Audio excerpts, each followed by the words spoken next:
Eradin kwane nim. Oh. Wajimio.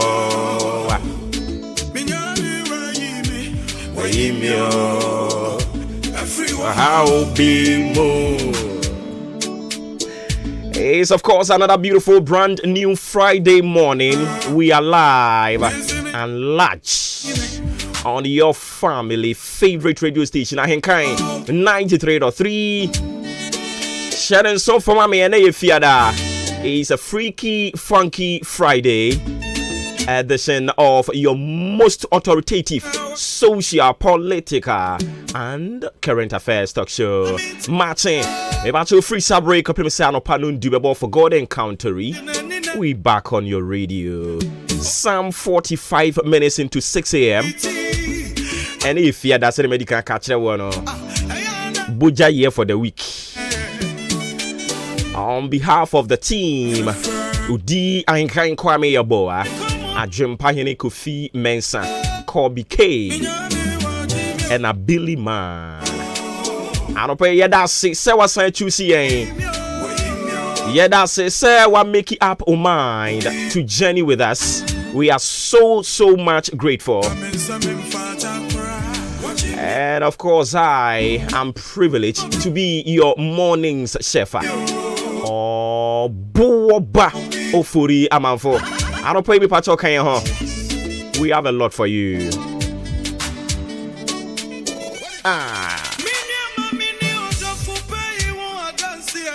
Can you not tell me? No man war. Abrabona Sasien no na wuni odofurobia. Wana. Chira se omo awokoma omo no kra ne no omo san kutia o.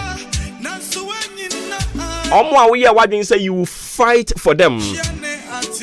Even with your last breath, you will do that. Just to make sure that you put a smile on their face. They are here today fighting back so hard. Nyanko Pompe. Ono ni nipa uku homa no ono suku ni homa o. Anopa ye nyanko poni na bank se wo ma. Ye ni so ne wa ye de ama yen. Ye da so ti ase te kirema da bo dwemo je di emu afusane ye no. Asida nyina ye nyanko poni dia. Aye ye nyina ye ne dia. And I see you now, Yenedia.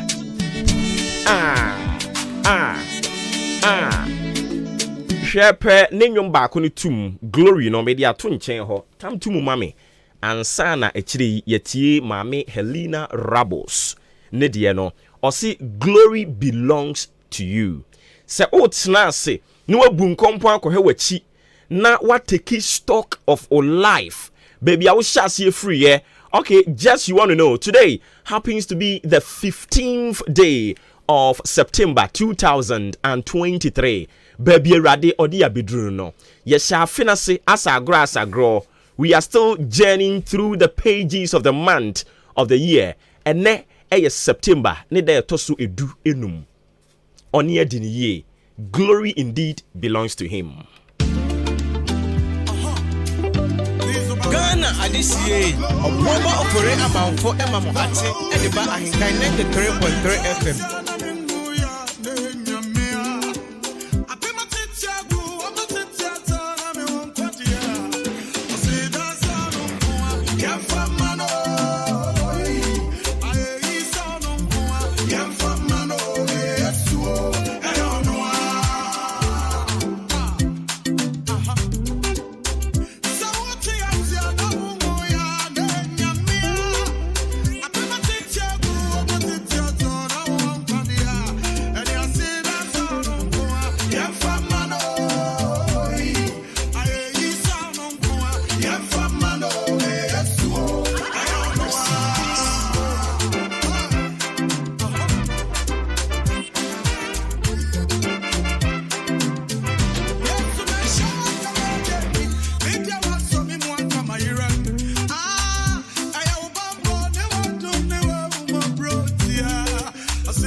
Wonder working God, you make my life so beautiful.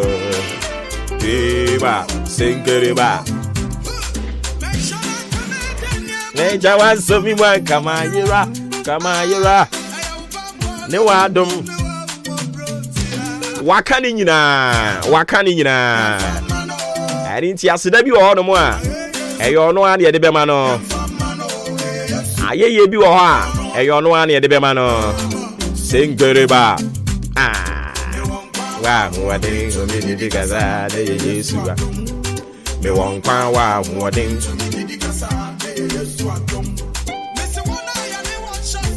Nyewo nyina na daso. Edukura wo no munyankwa no. Obi ya no. Wankwa wa muadin. Wankwa wa muadin. Oh, glory. When the working God. If I saw you, we are some city, we are calling the moon the bed for so the amount. Now for the Akanya, the Atwa so. If I say, and I see a tier, a free Aropaya echo, non soon bremo de cosino do no or say we are no unity 10. I don't pay the real unity 10 temper. Now for what tear sim and antenantimu, we are never a free sabria copimo no do no a unity na abo den pa. Or say a bear sana sinitrasi a free prem to breho.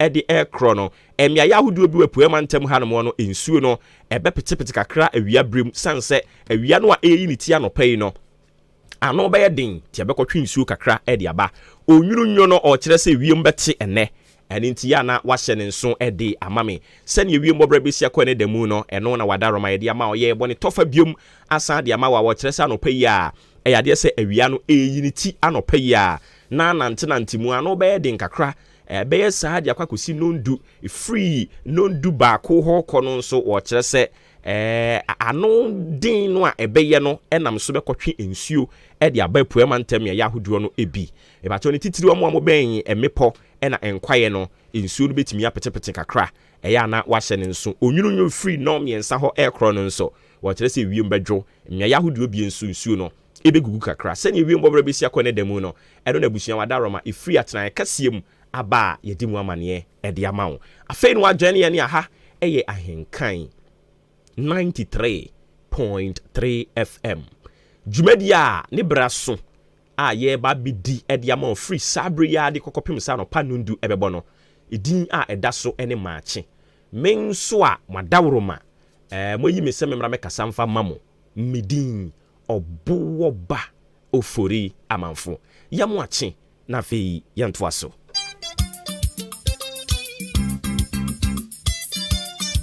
Adisiye oboba ofore amanfo emamo ate edeba ahenkan 93.3 FM. Satan don't fall for ground no. Macha. You don't fall for gutter oh. Macha. Yeah, you don't fall for ditch oh. Pata.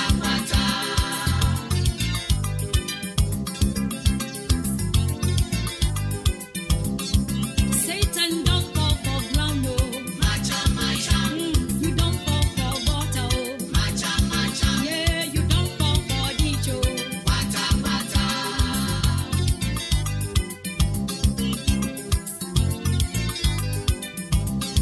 Satan, I hate your name. hey Satan troublemaker Jesus will press you now. With the one blow, settle that, oh. Man, they tell them now you the boss. Abortions, now you the boss. I'm on robbery, now you the boss. I hate you, I don't like your name. Jesus don't beat you 2,000 years ago. He don't beat you again, no. Bacha Don't fall for the run. Rebato asemo ede brawo e free na no joda brada ukuada ya woden ra ene fiade ye de kwawie atifia asem. You see, your name will be found written in the chronicles, in the books Your name, of reward. now you troublemaker. Yeah, penkrofo ehira won a wo ye behunu udin. With the one below, settle Esther chapter 6. You can kind from the verse 1 Ediako. And then me mani ma can kind in every na fear the semono abewi. Yeah. Or say that's and making kind from the verse 1 Esther chapter 6 the verse 1 no. Or say that night the king could not sleep, so he ordered the book of the Chronicles, the record of his reign, to be brought in and read to him. Verse 2. And then I King James na making kind anything abroad no. I say I be ho no. Medical catch say me the King James version no. So abroad ya name the part and then making kind from the New International Version Holy Bible. New International Version Holy Bible. And it's here no so Eddie Amame. Or say that night, the king could not sleep, so he ordered the book of the Chronicles, the record of his reign, to be brought in and read to him. Verse 2. It was found recorded there that Mordecai had exposed Bigthana and Teresh, two of the king's officers who guarded the doorway, who had conspired to assassinate King Ahasuerus. Verse 3. What honor and recognition has Mordecai received for this? The king asked. Nothing has been done for him. His attendant answered. The king said, who is in the court? Now, Haman had just entered the outer court of the palace to speak to the king about impaling Mordecai on the pole he had set up for him. Or say, the king said, verse 4, verse 4. The king said, who is in the court? Now Haman had just entered the outer court of the palace to speak to the king about impaling Mordecai on the pole he had set up for him. Verse 5. His attendants answered, Haman is standing in the court. Bring him in, the king ordered. When Haman entered, the king asked him what should be done for the man the king delights to honor. Now Haman thought to himself, who is there that the king would rather honor than me? So he answered the king, for the man the king delights to honor, have them bring a royal robe the king has worn and horse the king has ridden, one with a royal crest placed on its head. Verse 9. Then let the robe and horse be entrusted to one of the king's most noble princes. Let them robe the man the king delights to honor and lead him on the horse through the city streets, proclaiming before him, this is what is done for the man the king delights to honor. Verse 10. Go at once. May kind in an now concrete boy me say. Or say go at once. The king commanded Haman, get the robe and the horse and do just as you have suggested for Mordecai the Jew who sits at the king's gate. Do not neglect anything you have recommended. So Haman got the robe and the horse. He robed Mordecai and led him on the horse back through the city streets, proclaiming before him, this is what is done for the man the king delights to honor. Verse 12. Afterward, Mordecai returned to the king's gate, but Haman rushed home with his head covered in grief and told Zeresh, his wife, and all his friends everything that had happened to him. And only verse 12. And at your DAC.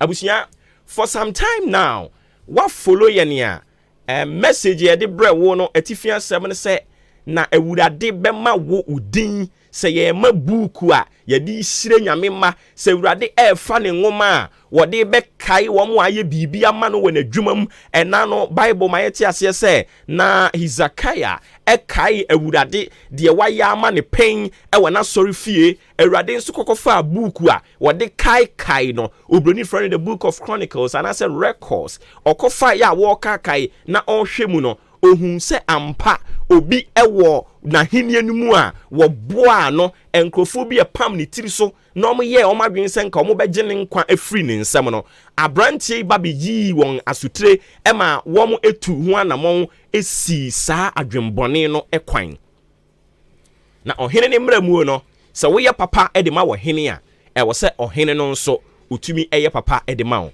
na o kire se eda ba ku bi ohene eye senka woda oye ya na dwumu no wantimi anna unim de entia sanse awurade de emre ne na ene de ye na de enyina enti wabra Mordecai ebre eson ye no wode enna krokro etigu ne boafo a ewose wohwe na opagya no ede ne free baby a owo sabre no ede ne kɔ baby foforo no awurade de na krokro etigu ne so se ebre ne so na se wo se awurade epagya obi ewa abusua mu a obi bia ye na sede wose wotumi boa ema saa onipa no ni mpagyaye no etimi bamu no awurade eto enna krokro to ne so until say wasira wo no saa nipa no otena ase a entena oda enna na bible say ohene ni ye bia senko obeda wantimi anna afei eye no ahoyira na oye na dwen say ana obi aye me papa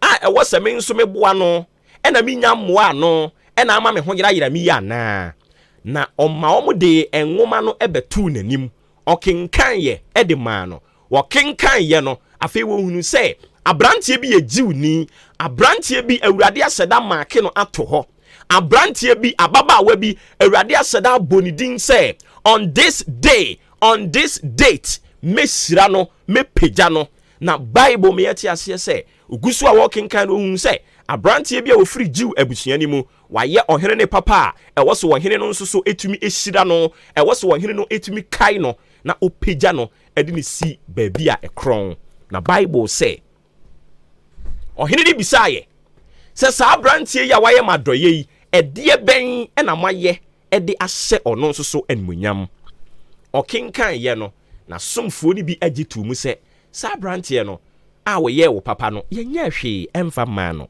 entempa so ohene ni bisa se na hwan ena ukọ mepatomu ho a wo ho sabre o kasa ne nanu si ne Haman epie ede aba honom eye baako Haman ba wo ba ye no wa ma se o the good news ene de ba oba senka oba be pam Mordecai tiri so no waka kire ohene ne se wo hene yi Mordecai aya nyama ho nsem enipa nyina ekoto sore wo no ono de oso onkoto nsore wo na wankasa wo mra mu nso no wase sese obi ankoto ansore wo a ewo se ye sen no dua so na me ohene mafasa ekadi nyina dua no kura no me ankasa makoto mabọ enti ewo se ye kọ na ye de no kokọ sen so we impaled him on the pole na dwene o de kọ ye no but se awurade bre eso ema wo so obehira wo a womo a pam utiri so no awurade san frɛ won na one won adwendwen wo nhira ho a wom ntimi emfa won nsa enka na tie wabra ohene no bisa Mordecai se Mordecai ohene no bisa Haman se Haman se obi ya ohene papa na se ohene nani so na opese o hyeda ni monyam a edan ene wose woye afei Haman tenase ohwebenkum hwe nifa na ono ankasa ka kire ne ho se na se yenya ye wo ahemfie ha yi me ne masom ohene ne paa o me ne maya ade a eso ohene no ani ene nti se ohene no epe obi ahye na nimonyam saa de a ene na enya obi a eyemea ene nti ma menkeka bi nka ho ene wo hyase wo hene saa we nipa no e wo se wo de wo ngusu a eye ahemfode eye anuonyam ngusu no e wo se wo de egu saa nipa no na wo de wo ahenche ni bi hye no uwie anya ne saa keke wo oponko no a wo de nante no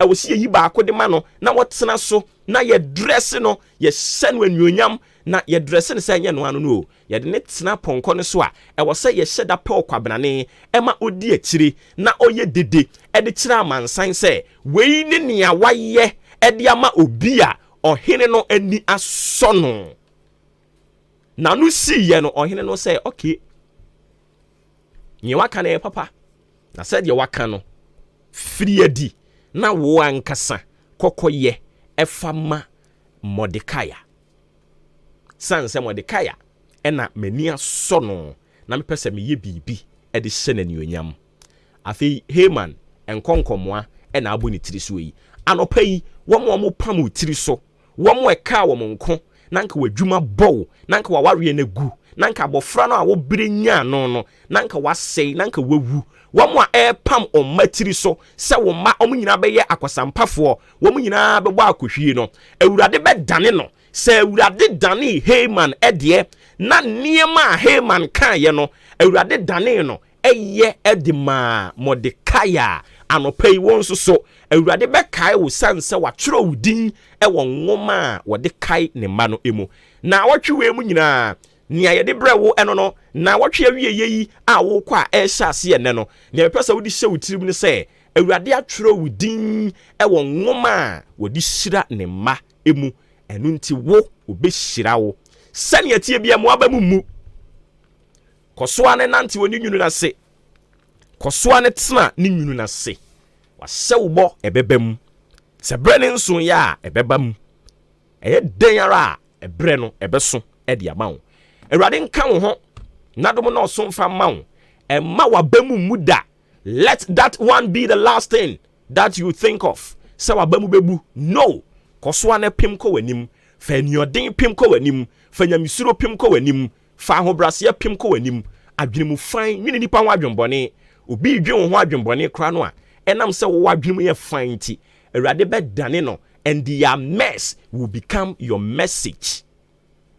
Obedi adanse e de ama no adwumam wayi wakomam ene nipa nyina te but ebinim wo mu o de ohwe wanimu a one wo sere but onya wo obekun asore ho saa kronimu saa omannumu saa mepacho emoa bamumu eno nso enkyere se jai papa ye jai adwempa dwen koso ana dwen adwempa na agenya nkopon obenya nkopon ene honkunkun nya nkopon a wono na awereto nyina wa ne nsem no enipa biara o mo bepam utiri so no obeto won so were agenya nkopon no obenya nkopon no honkunkun nya nkopon no a wono na nhyira nyina wa ne nsem no oya dumura obehwe wo so a wo one wasefo eho emma asem ede bra ne aha ne ade sie na ye wogidie se sene waka ewo Peter nwoma ni mu no se won fa asem ne makeke na oba wode ba beye dia wo se no ene so yerim se asem no aba e dia mawo na ababa beye dia se no se emra meye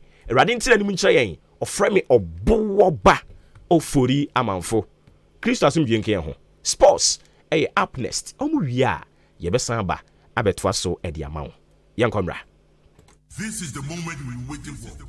Ladies and gentlemen, it's sports time!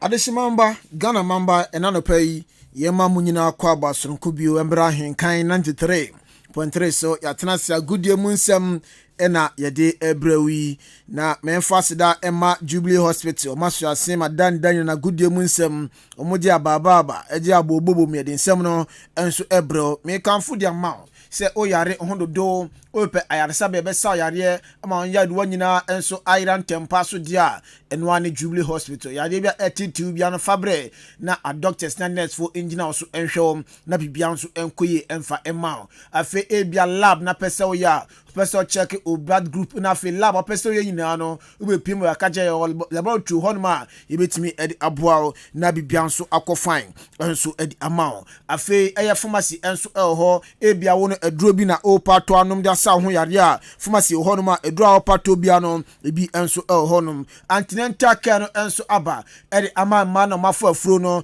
ebi anyinsen no unya ha bi ede fa ho a oba ebe so no one time enso ede ama afa postnatal care no so ho de ma ema no ma wo wie no akra ni weight se ne sitie odidi ye ne nsu num se ne sitie ni nyimu no onyi ye anase ne no onyi ba fom san cheche no de bedan Jubilee Hospital ye hwe aso anu ntempa so enso edi amao afa theater enso ho surgery anaso operation bi na pesa o ya fo asembe danye na afa nja ne kama enso emfa emao ye de ultrasound ina afa electrocardiogram machine enso aba we no scan biabi ye twa bi e ya kachi ebi ne wafa afro eboze hu sakora no oye ba bema oba scan no betwa ne kama enso edi amao afa mu amu odwunso myare na afa mu nso monya prostate no ye twa scan kama enso edi amamo afa cancer unit ho inti asembechire wadwen so anase bibi atete yare bi achi usuro ofare so bodu nkomo ede achire unua ode bedan ya yebehwe na fe yaka atuase ntempa so ama na eche ne fie enso aidin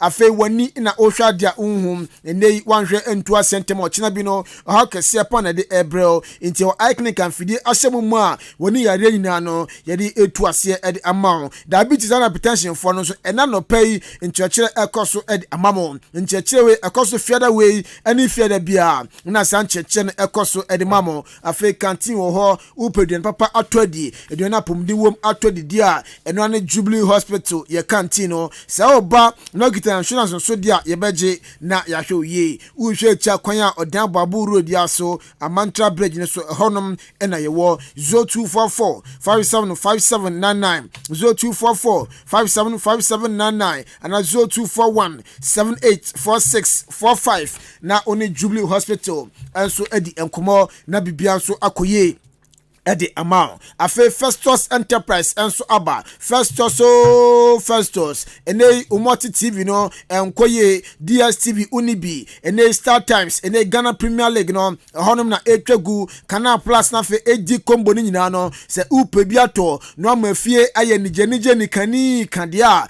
ene no ane Festus Enterprise for asembe danye na fe decoders nyina no ene antennas ahodo nyina no yenton bi emfama na bibia enso enkoye emfama ebia so dia no TV na opato ebia audio no ope Hisense ope Asano ope LG na Samsung dia eno any Festus Enterprise enya no nko a the TV 1 month aba Samsung decoder stands so no bebre na enso be pin ya kache afa bia o TV no anase ne decoder remote no asai anasa yira remote controller de bebre na enso aba ya kache a ye ton enso edi amaine no atofo afa ebia no obi adwumako bi office bi na wabie anase ankrankran uofie na opese ne no odi AC eba dem a AC no horsepower biabi ebi of Festus Enterprise ebia so wo bi da nemum asai opese sesi edi mawa ye be ne kama enso edi amao uhwe tia kwan a opposite aye old Chumasi Sport no ye ben Shell filling station ewo Achimda ne dey o free number so 0244 515 849 0244 515 849 and 0269 305 785 0269 305 785 na onia enso edi enkomo afa Blooms Bookshop ye makwan enche be bie school ese start eto books no egu onum entem ndi se oba no owo crèche owo ne nursery owo kg na ene open who books ato obetimi akan ate ase ye ya eno ani Blooms Bookshop afa bia nso ba no or primary anase JHS anase SHS a me pacha open books ato ne textbooks ato dia eno ani Blooms Bookshop e bia nso den exercise book ruler mathematical set pens anase pencil sharpness crayon anase postal colors clear bags collection fluid office pins cardboard anase formica board dia eraser eno enso any Blooms Bookshop e bia nso no graph book na opato a Blooms Bookshop edibi aba ni bo forma okwa abanya bi no ato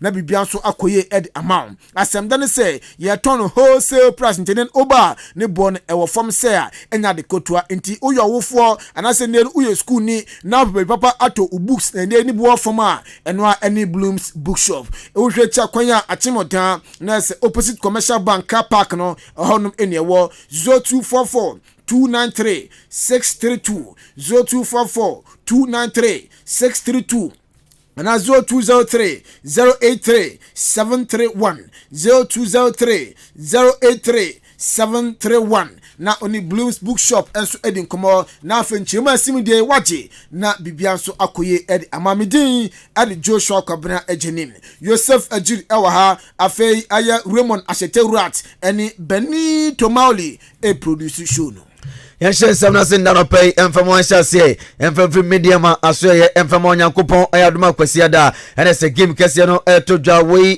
CAF Champions League game etodwa mu ni horoya ene se ediboni enso ewo Cape Coast Sports Stadium yankopon aduma Sunday ene game no etodwa na no ene se mpirifo dia todwa se de yankopon ayaduma omo ebo friendly game omo ni ebusuan draws ene ebo na ni na preparation omo de bo na fe niama tube koye ede amomo against horoya na opiemu owo boboku a ye fan Dreams FC nso ande yankopon ayaduma game no todwa 4 pm ewa Accra Sports Stadium no omo nso bomb game di kankra na febia akoye edema Dreams FC boboku no omo nso omo ne Cologne FC ena omo de ebo na fe hedo bedi nkunim na watumi progress akona nimu a ye demu ensani bi no ede agyawo anche World Cup no 2026 baso ewa amami ensamu Mexico USA and Canada and omo de ebo ni omo ekabom na fe World Cup no omo hosti na akọ continent so bia timba qualifiers na ma no kwan ma ne besi akan enso World Cup no ase oba bibrema Africa ya dia yenso ye qualifiers no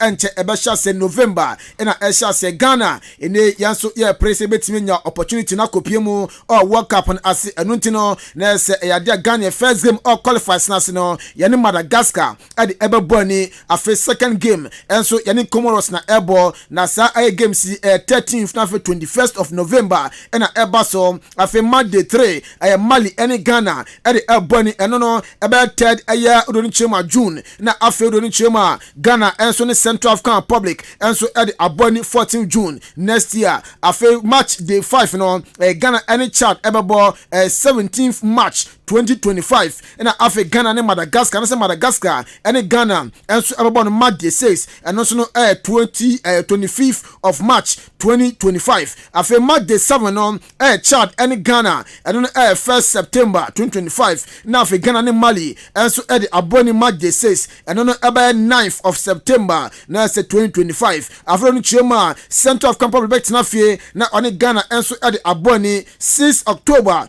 2025 and on match day 6 and na se match day 9 na afi match day 10 no Ghana yatena se na any Comoros enso ede aboni 14th October 2026 we qualifies data in Ghana yes ya the every time so ahwe say Mexico US and Canada omu host World Cup 2026 no e better opportunity akosi akan wom ana ye nani enremo kumase asante woro komata bokonumu ne ani komafo enano peda na report form adeba ene se former player ma kumase asante woro kwabrantia ye fon Ibrahim Usman ene se otiemu esu sa brantia no ye ni kolon ekobo kimfasa kakra okwa no koko prayer esa return ba kumase asante woro ko na oba no na di pra na eba ene timpinfo ekotwa na scan enwu se bia du ni de so mo koko no operation o se de nsem ne kwatum pinfo anim sambre no na ya mponsa ene se oyesiwu ene ma kumase asante woro kwa ore openipai ekwatena se di nkomo e ma oka chance omukọ pre-season e Sudan aba ene nti on twere omukọ ba oba be hwere for operation bia enso akoye e de ma no o se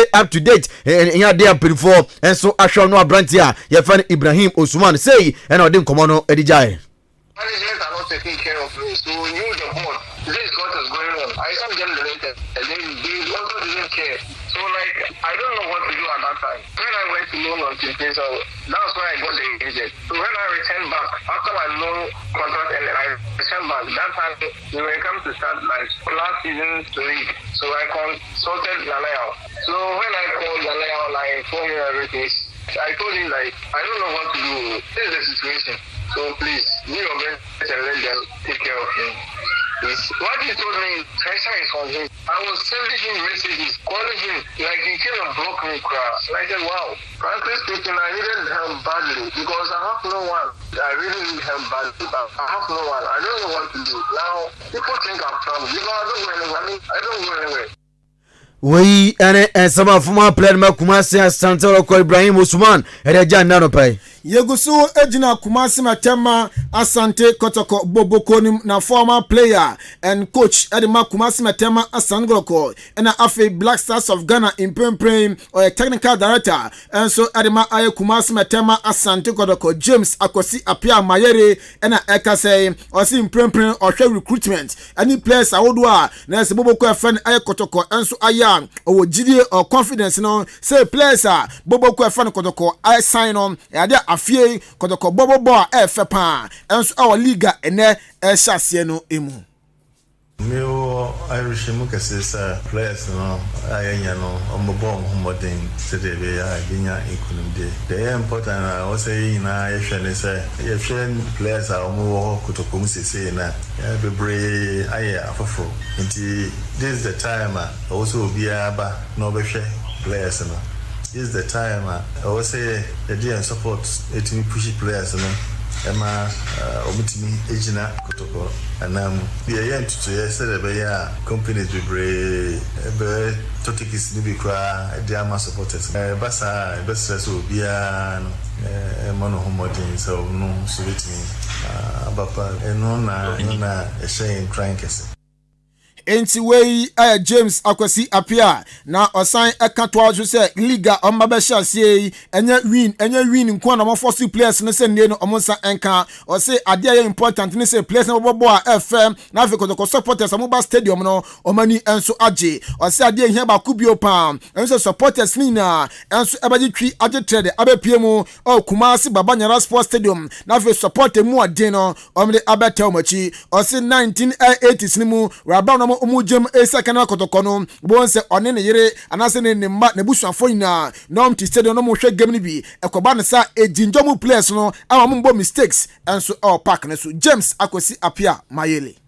win no crowd there forces win winning but the most important thing say you don't say in modern bono e kosro kakra the important is say you be some sign be say kotoko na e boboli time be a hwe no say they say they improve kosro yeah in time 1980s na e bokotoko no you do park no so na supporters na e park no ma no my influence for crowd to which na park and so be mistake pa the editing because we say omo mo tu fie yina ati obi make an idea we no man so etigo our mo show now until bia be ya emma gotokono enya kunum de emma wajum kra do wajin yina say abusia for net we me fie for net we supporters net we ti more ensure more anyunyam ti rest supporters na me na pan na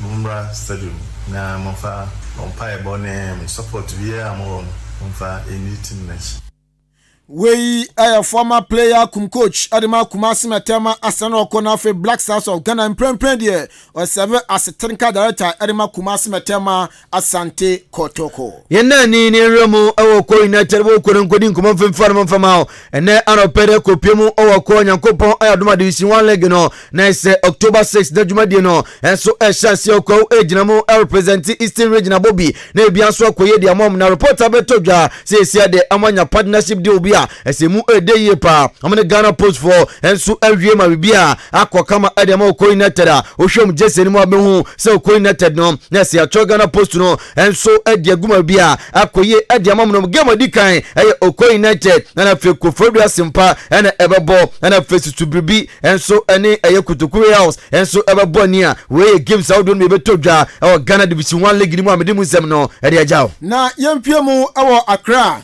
Heart of Oak Boboko ni former management director Edma Accra Heart of Oak Neil Armstrong Mortagbe ena ekasai ose last season or hwe na team ni ya na onokra or confused if you say oso hwe bia team no position omo daye our league log no so any players omo sanya na onim no koso in fact na why confused but afia de oso hwe nhihye mpanifo de go akwemu new management about players Boboko fan Heart of Oak enso etimi asanya owo gidie no se afia Heart of Oak league na mabono omada bebiye na bebia so akoye dem Accra Heart of Oak. The performance just wasn't up to a level where we could challenge for honest. There was a time in the season where we were close to the top 4, but we seemed to slip away. I believe that those who are in charge of the team are in a much better informed position to determine what exactly went wrong. I was confused at some point because I saw the players that we had recruited.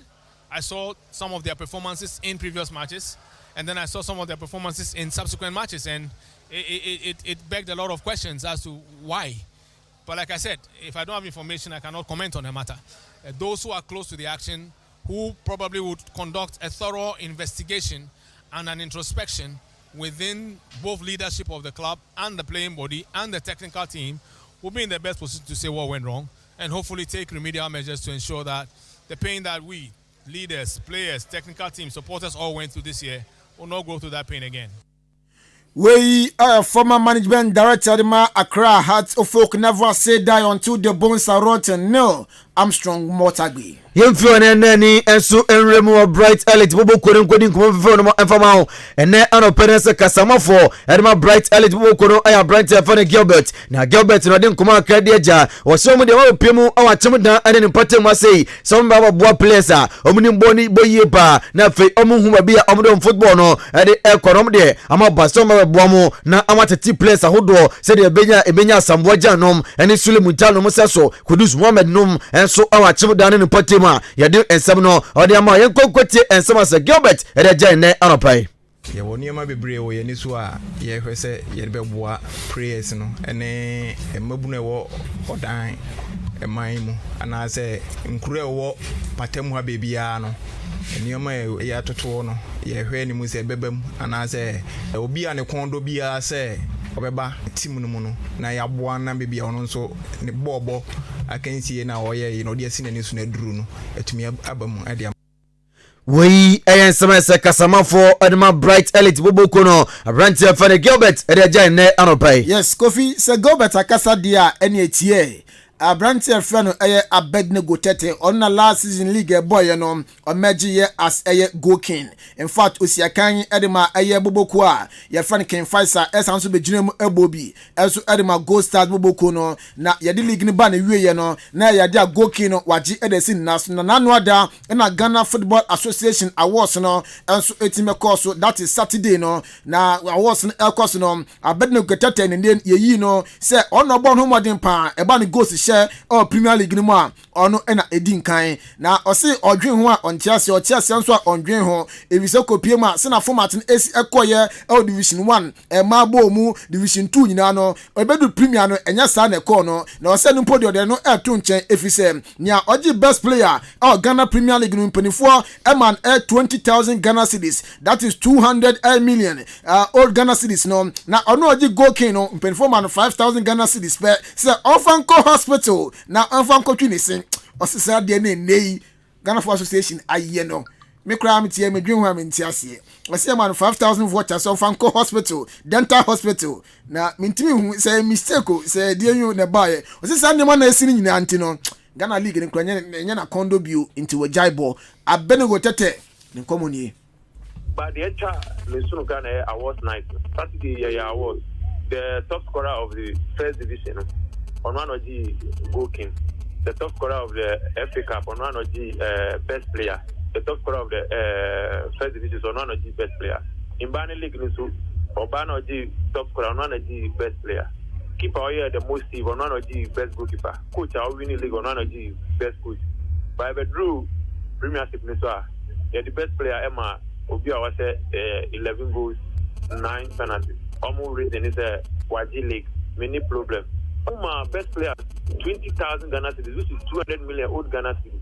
Now the top scorer, remember me award, Mami voucher 5,000 Ghana cedis. Minko Dental Hospital for how long? 5,000 Ghana cedis. Minko Dental Hospital. And I mean, no, you're very disrespectful. Mami pa. And I had the ahami. I say, Likinika me jaibo. And your cat, a voucher. Me who time I make complain is ebia me see me ya na say manyaka ka na say bibisa now mami award for your top scorer say we have in Accra best 3 5,000 cedi voucher say Minko Dental Hospital national team ni boom abem because national team there say nyame ya do na me league na me san prove say I am capable nyame ya do mo be dey on be frame but awards no be mami 5,000 cedi voucher say Minko Twinisi hey I'm saying no send a pro and I'm 5,000. Ada kakaya na. Okay, Kofi Nyabo Division 1 so ere amount.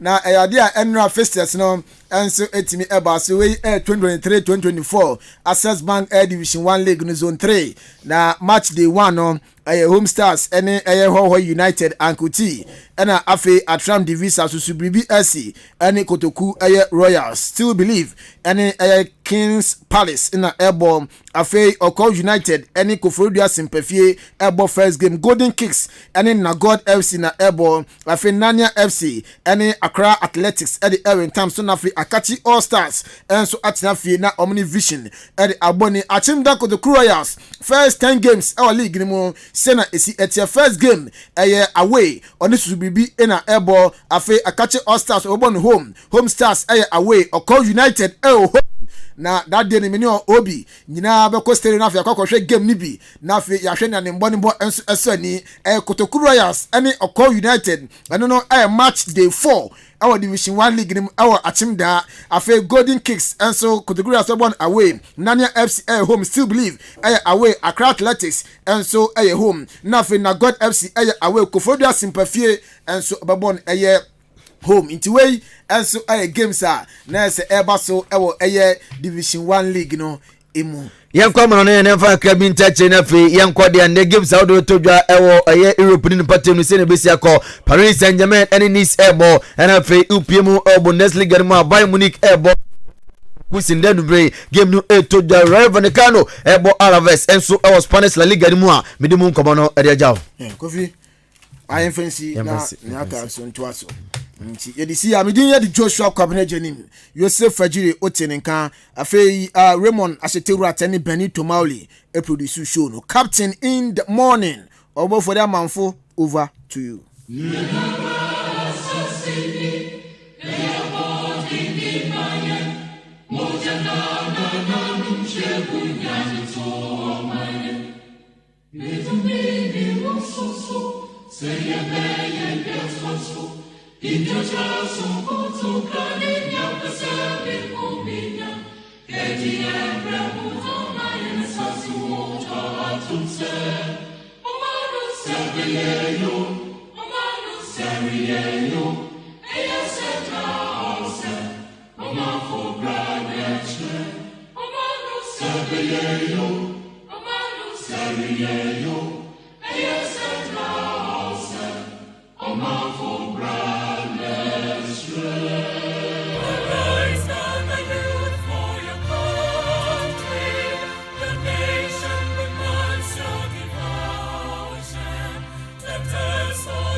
Adisiye obuoba ofore amanfo emamo ache edeba Ahenkan 93.3 FM.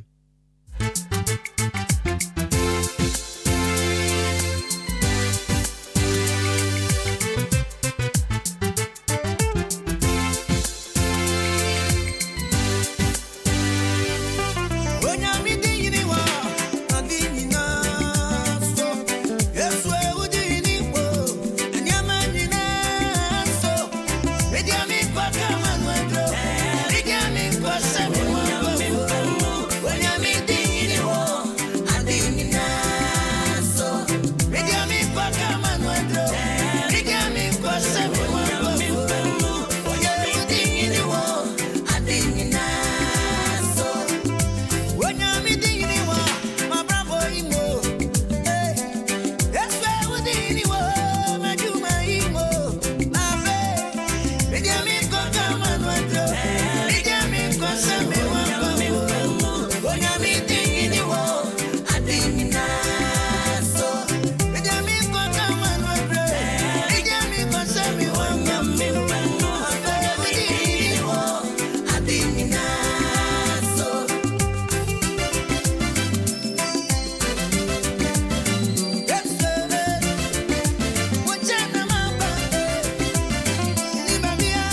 Ampara. To be chow. Media mean cause me want kung fu. Yeah, the Asida Beko, the mother sports team. Joshua Kwabene Janim, Kofi Ejiri AJ, and our producer Ben Mawoli. Simano Ebiasa Enum, and our pano so Hoshan so for mommy. Matching, and only Jumediano Edin.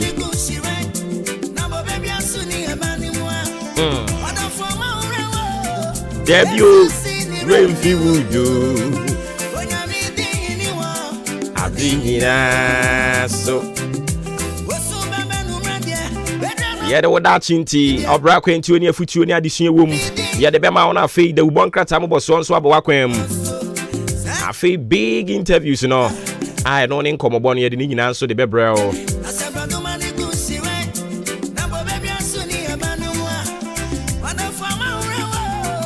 Yes, you see, ni Rainfi would do.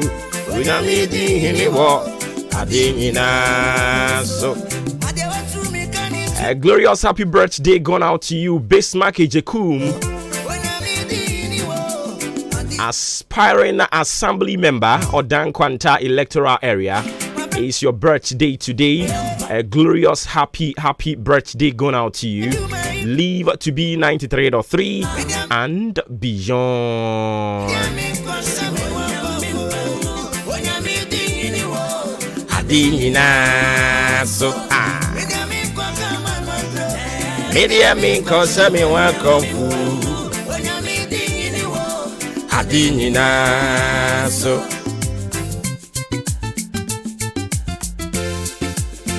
Bam pam pam. Ain't he birthday chrono we free. The can hear me na me wish yeah. We the nyame na tie. I see a friend of Selena or Wabo. Or person wish Maakye Jekum, incoming assembly member or Dankwanta electoral area. A very big happy birthday. Or see may he live long and may all his secret prayers come to pass. Tell him I really love him. Hey. What a command. Also tell him I really love him. It's way from Selena to you, Maakye Jekum. According to Selena, you are the incoming assembly member or down in Kwanta electoral area. Live long and prosper, and of course have a good one today. Enjoy your day to the fullest.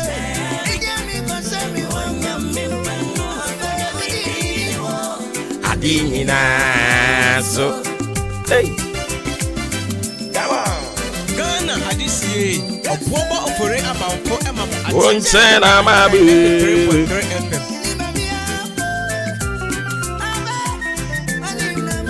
Me ba to ye de woda chinti obra kwenti afutu na adesua wom ye de toa so e de amount sese ya aye ready afato so na yenko yen animu anopa yi yese learn to listen in a bit more. Life would be much better if we all do.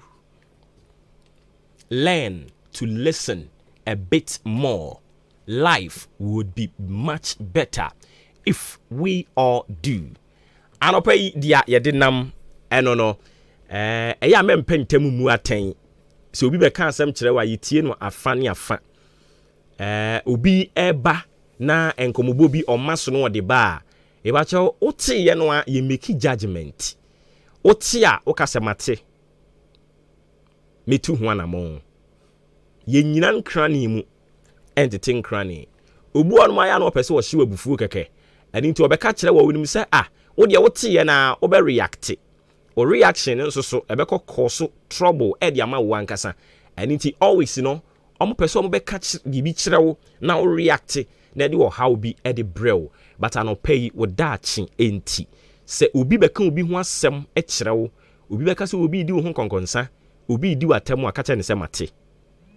Maybe sem. Mate. Metu ho anamon.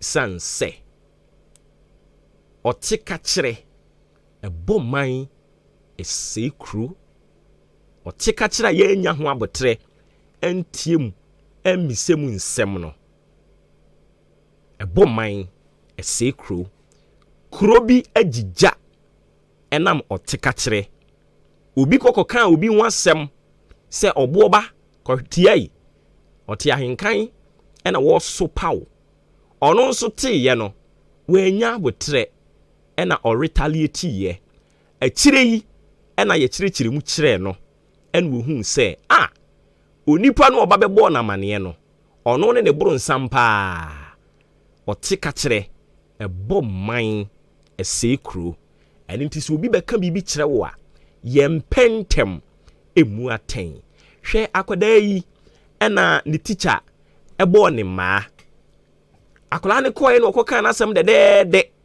ede kire ne maame se ma teacher ni asemasi menye ne hwe wabome na maame ne hwe se de aba na bia akola na chi no wantiem wanya ho abotre okọ school num ena ono so koto hye teacher ni ne so bro no frumfram owie ye na ye kirekirem ede a kire se sei ena etie oba no otwe ne yonko so sekan se ode bewo no oto yempo ne nyame ne ya adom ena sekan no anwa abofra no eno na teacher ni so ni mu a obo no se ne be ya okire bi one ne yonko edi agro na abufuo mpo eba obekwa ko reporto ede ama authorities ya ewu school nim onfa ne ono ankasa ne tumi nhye ne nsam to even extent say okwa akofa sekan ato so odi be pra ne yonko enya de pa maame oba no ne oyeye nie afei maame na nisuo egu no krokraw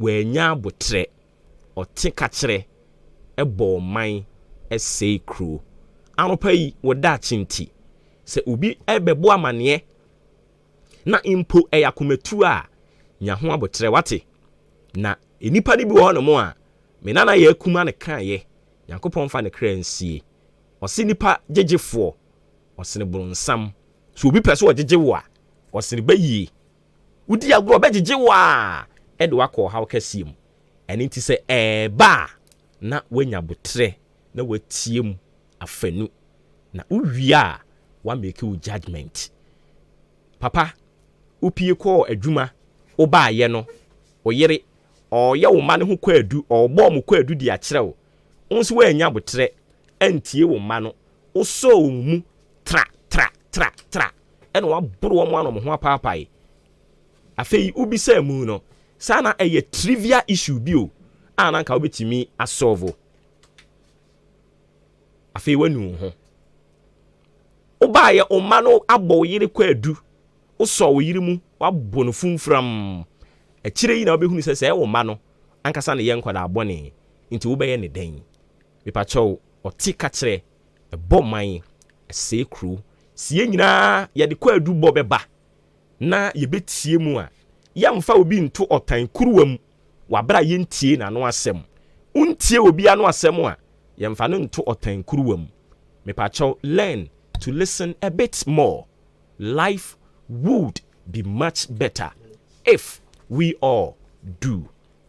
Christo asumdue nken ho na na dom eno soma yen. Edwani mu sa oti obi ho asem a eye nyabotre ne bisem. Kroni mu oti obi ho asem a eye nyabotre ne bisem. Adwumam ehon so saa. Awariem ehon so saa. Efie no ayetimu no ehon so saa. Ye wankrofo bi wo ho no mai no mtifie a wo mo ya konkonsafo wo mo de ne se de bi o mo create confusion etu nipa ntem enu nti so wo mo ba na se o mo ba be kirekire wo mo nsam ni mu a eya aka kire wo se mate na emom mebisem kasi nanim se mate mebisem na onhunu se de obeka ye no oboa a okena biem onfa sa mfa ma wo biem Awurade nka wo ho na dom eno so mfa ma wo maachi ne eso wodachi nti ene ye dia ma wo no ye nto aso wodachi nti esi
Nyame din ni wo adi na so Okay, we see a friend of Asari Steven. I'll say happy birthday to myself. May the God Almighty bless me with all my heart desires. Yeah, that's be brave. Asari Steven, need your buy no. We also see a friend of Timothy. Kudruha. Hey. I'll say greetings to Master Kwabina Buahin, Samuel Dazi, Omo Pepiasi Ampedu Enterprise. Timothy need your buy no, Nedia Timothy the free and crying. And what they buy Timothy Dasi be brave.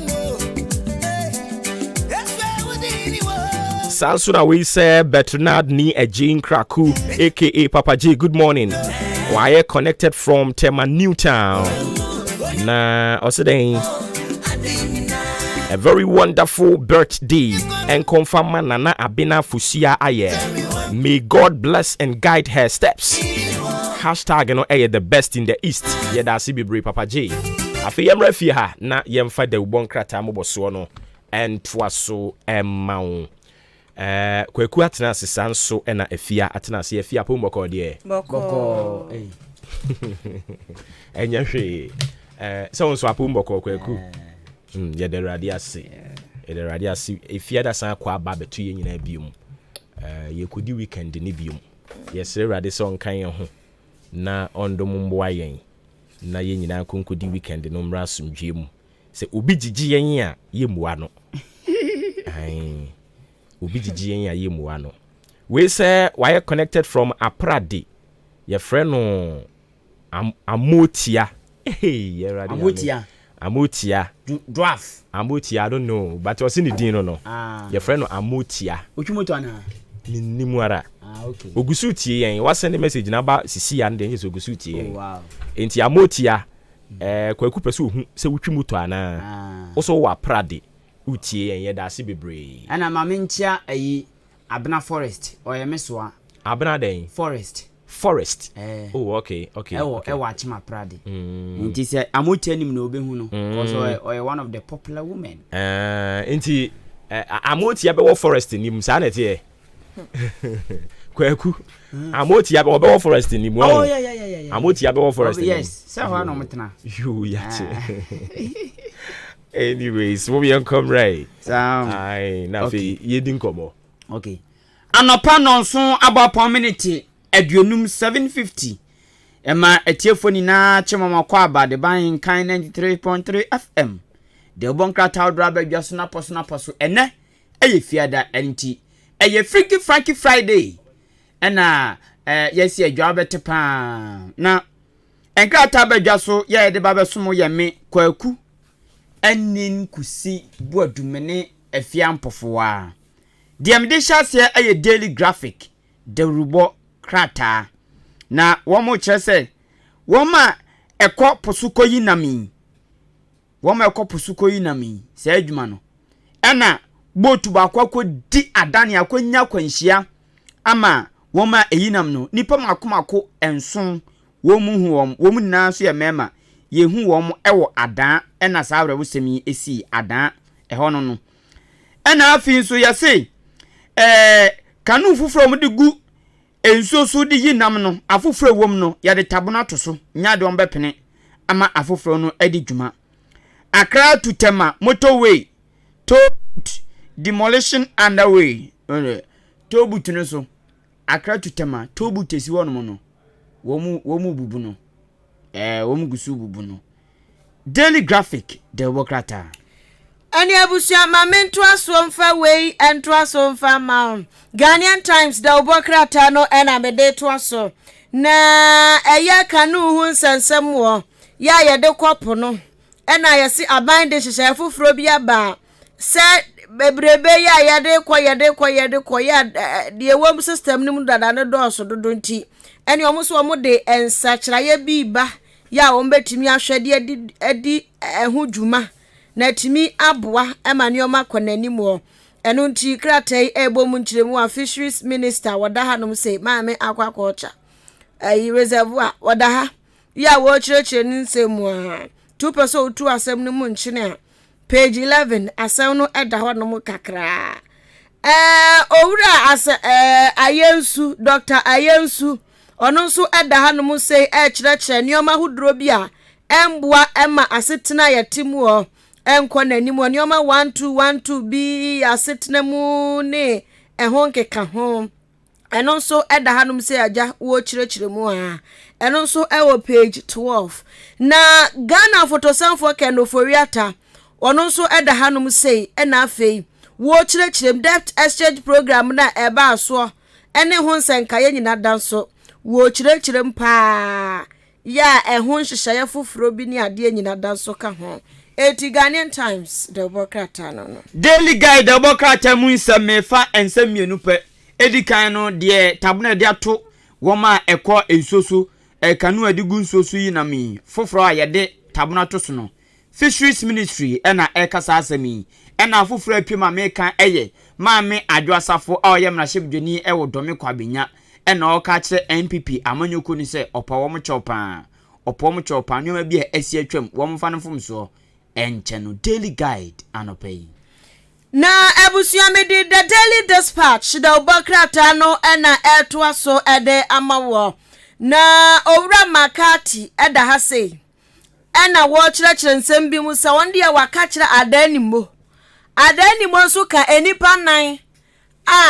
nyame ya adoma November 4 omokọ abato no MPP amanyoku om November 4 abato no adanimo ka ho na to so nan ye ena makati kire se adanimo no already eti kwamfa no support ema baomia waka kire no se one step down kra edi ade ono obenya abahe eti ho asem eda hanum se akrate atwere de aba na eba no sakrata we a statistics de omo ya de pa nkuntabuo de krata we pe nkuntabuo pa kwade 1+1 ba na kebe ya kwade beba kra solve equation ya yira wa hada so equation kaga na mamuo nsamti no de efa eye abato ho ne de keka ho de krata ta de bapa eti uko page 3 the Daily Dispatch wakruche nsambia gu ho no mo efa Ghana abato ho 1996 eba 2000 abato sene ko ye Ghana ha se nyina eda ho no mutafa ti ya na wakọ akọ kinka bi history student no any government student no ya mon parking kan oba government on parking kan o ye history on parking kan kono kope the Daily Dispatch the obokrata de big anape ya mama kwan amaba fie kope bi na hwe mu behunu Ghana bakwasem efa abato ho who knows ebia na ukoye interview gu kotwere exams bi na apm na asianu mwanso electoral commission titina ni ma mi Jane Mensanda ha say ena krata ya twere afia na ho se anya wanwa se electoral commission ebete eye constituencies beye 25 aduomu enum aka de ya wodada ne ho na 2024 abato na wiemu de nti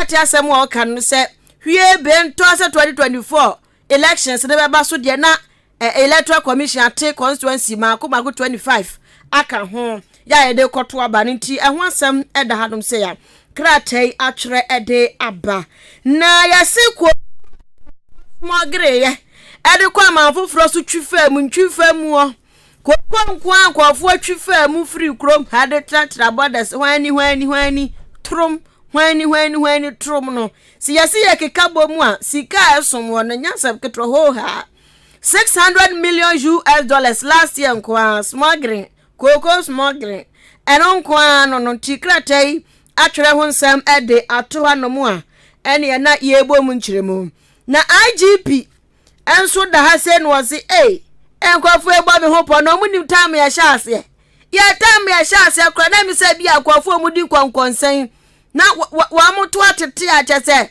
wa mu pe bibia akwa ya ma me ka bra na me pamoto na atene ma transe na me pamoto na wo afa ni e ka chose akwada keto motofo bra me pamoto na atete ma na IGP aninam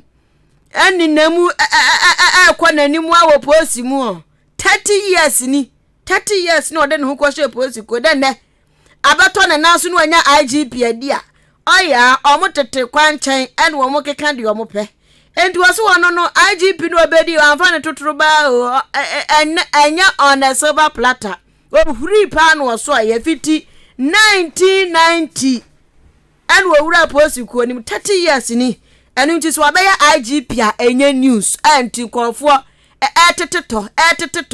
eteteto bozri hehe titintasuo ehim ekeka nsempe wa no wey aye the Daily Dispatch the Obokrata The Chronicle the Obokrata munsem ena mede to aso amon kwaku nya botrama me na me mfa we mfa ntwam I don't know whether I should say breaking news or whatever from Ghana Meteorological Agency almo kire say weather na sesa weather na sesa intino yen kan kire tiefu nyina say weather no ne de ba no pa no wasan send foforo aba say asesa nsisi ya ni nsu nani aba fam more nsu nani aba fam anope ya nti efri sabre ya de kɔ no upie fifia na wahwe kwan ba fa so abetoto ni oma yie as betumi ato any time say ashase ya kra to na na pe egugu yes wow ashase ya kra nti no wadaro ma upia na wada ho so ni titiri omo ben kwaye ne offering saying mbepo no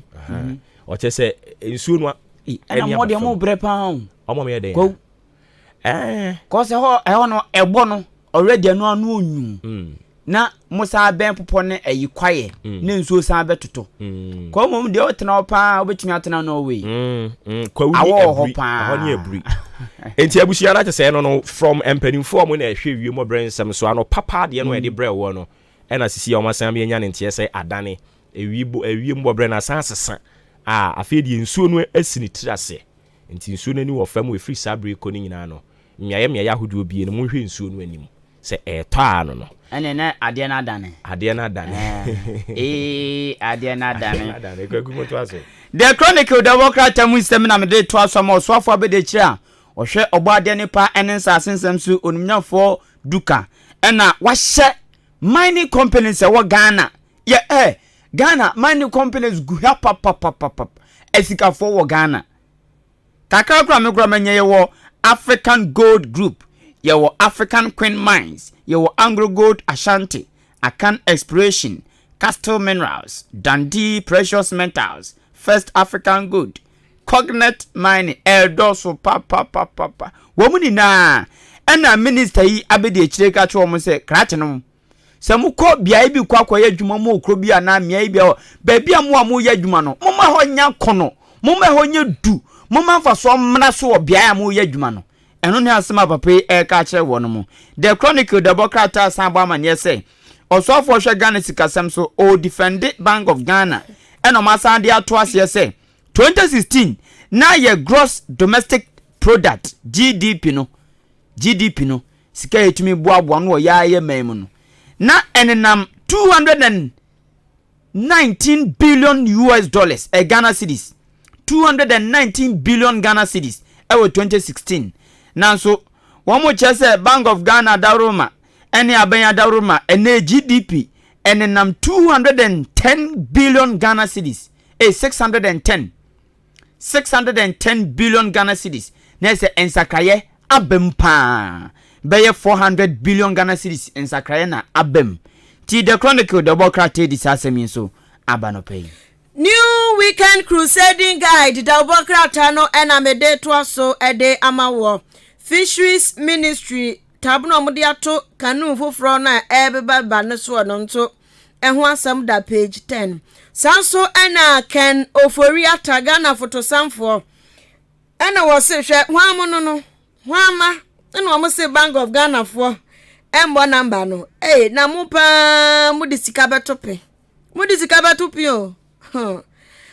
ti Bank of Ghana fo nya mudembiem ye Ken Ofori ata se baby a Bank of Ghana fo aya kodru na enti se muni hwe mama se nkokɔ fa ne banche bia watu agu ho kwosesa nkofie wa kwa wanfansa pan ne banche ne body aso na aso kira minya fufu amedio aso so debi enso no bonse kwabena cost ni wawie agu ne botom no de kofie se die benti kwabena wo kwa wanfa hwe anko o kwa de banche beko enti wase say nya hwen kancha Bank of Ghana fo amunka manom pado minority fo nya de sanse Bank of Ghana fo adwuma mu ye wo krom ha say no se tre ejina de ejina ye adwuma ye peme strong ti munka manuntum na yase kopiem awo kede nso a ene kademan yase kan se wo mo hema eto ananan mo wonse do no adaduanan no besi china ti china nyame ya dom amudi ohema na adaduanan ti ye ho asem so ya twere ede ato anum se ya kratai ebom nchom yase kopiem ewo trade ministry nso a ya pa owura bi efoforo so nko di dwuma die bi ewo ministry ho ho asem da hanum se owura ni mfoni Alex Dodu Professor Alex Dodu ni mfoni eda hanum se na ya si dwabo so MPP chair ya twene twedede bude me kwa hio ebe Santanek twan ya se wadi nsensem mebinti onkonkonko ni enkobusa nsensem bi enti ho asem eda ha na mutise kubeti oda ha se tia mutise kubeti su diniti da ha owura keti Hammond wada ha se no se ha ekrom ha aso musi na skani ha sika gwagu nkofo botom no na ka wo wura hunhum na wahwe nkofo sika egu bank nkofo sika ebubo amata so a ka wumpo ka onka se sika ni kroma enti sika wo kroma ma nkofo akos egu so ebiebie cement factories kwa na kwaso ubeti obi no nya sika so de kobie factory enti wo se cement factories ahudra ewo krom ha se no omumo obi atumi krata biem emfanya adwuma omumo obi atumi krata biem ode kwa akwa adwuma biem ti so wo se wo besi cement fasha utrim say enkrata sam no aba hoto no wa hoto no capital H enti ho asem eno no anapay new weekend crusading guy me call the finder the Bokrata emume ka say the Bokrata na personal yeti Akwiafra Kuma studio dian kan kwa me abo adwuma wura ne maame eno no ya meto no ne papa de ya behu no ya de bia me hu ne chia no owura kodwo apew oni de bia me hu no abo no bo na the Bokrata ye to aso a me call the finder mu the finder me mo wura sika se mo sika kra bia wodo mu nkitwa na nkese emu nukrediefo ne atrofo wo na agum obi a ya dwuma na Bank of Ghana ana owura Ken Oforiato ye osofo hwesika sem so o ka che Ghana fo ni na se Ghana ni na sika krabia bad time Bank of Ghana no o se he ono besi ne na Bank of Ghana mo ye strong wo mo ne kura bibia ginigina so owura Oforiato tre se Bank of Ghana besi ne na no wo mu bibia no kuradie mu wo mo ho den ene bibia ye pepepe fum so bo mu bibia ho entina so di wo mo ho adanse ho asem the finder the Bokrata at the finance minister ene Bank of Ghana governor owura Dr. Ernest Adixon foni abba ye odi abatown fefefe na ye say nkofo bi kotu fuma gudie kwambone so nipa makoma kunum na nipa makoma kunum no ye jeli wo mu mfie num obi a ko 55 25 nti nipa num no okabuma wo mu kotwa 25 years na say bia oboba kotwa 5 years kobiki kotwa 5 years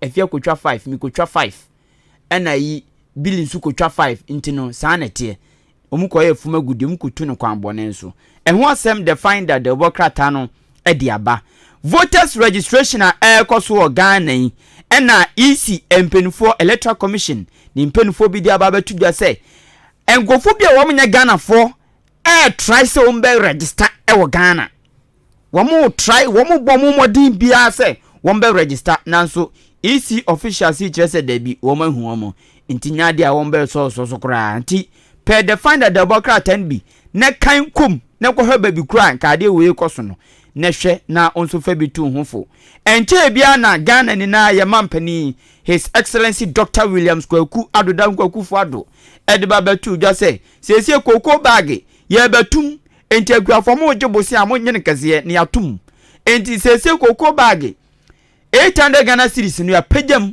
akọ 1000 308 Ghana cedis na say 30 million and 8 cedis de achiri woma tuma kudusa eno na womo de aba say ama akuafo ni ache papa ya womo bo aban na baso pa say watu koko buonu mu na wa show mu crime panti koko akuafo no so kire say koko mu be yo okromi ano womo che obi e wanom wi ama wa ya addicted na onam kwam na ka abon so abe no mfi ahantan womo nte he won be ya adwuma no say gidi a enya senketo enam koko ntumu a aba no kratafa to so mienu ena the find that they asem we ebeto nsem eno no Daniel where the daily searchlight watoto ne torch ne dia atoto nsem binum so ayi cement fo no masem da ha sei ena afa ma membra se ha no mo owura awal swafo no ena hwe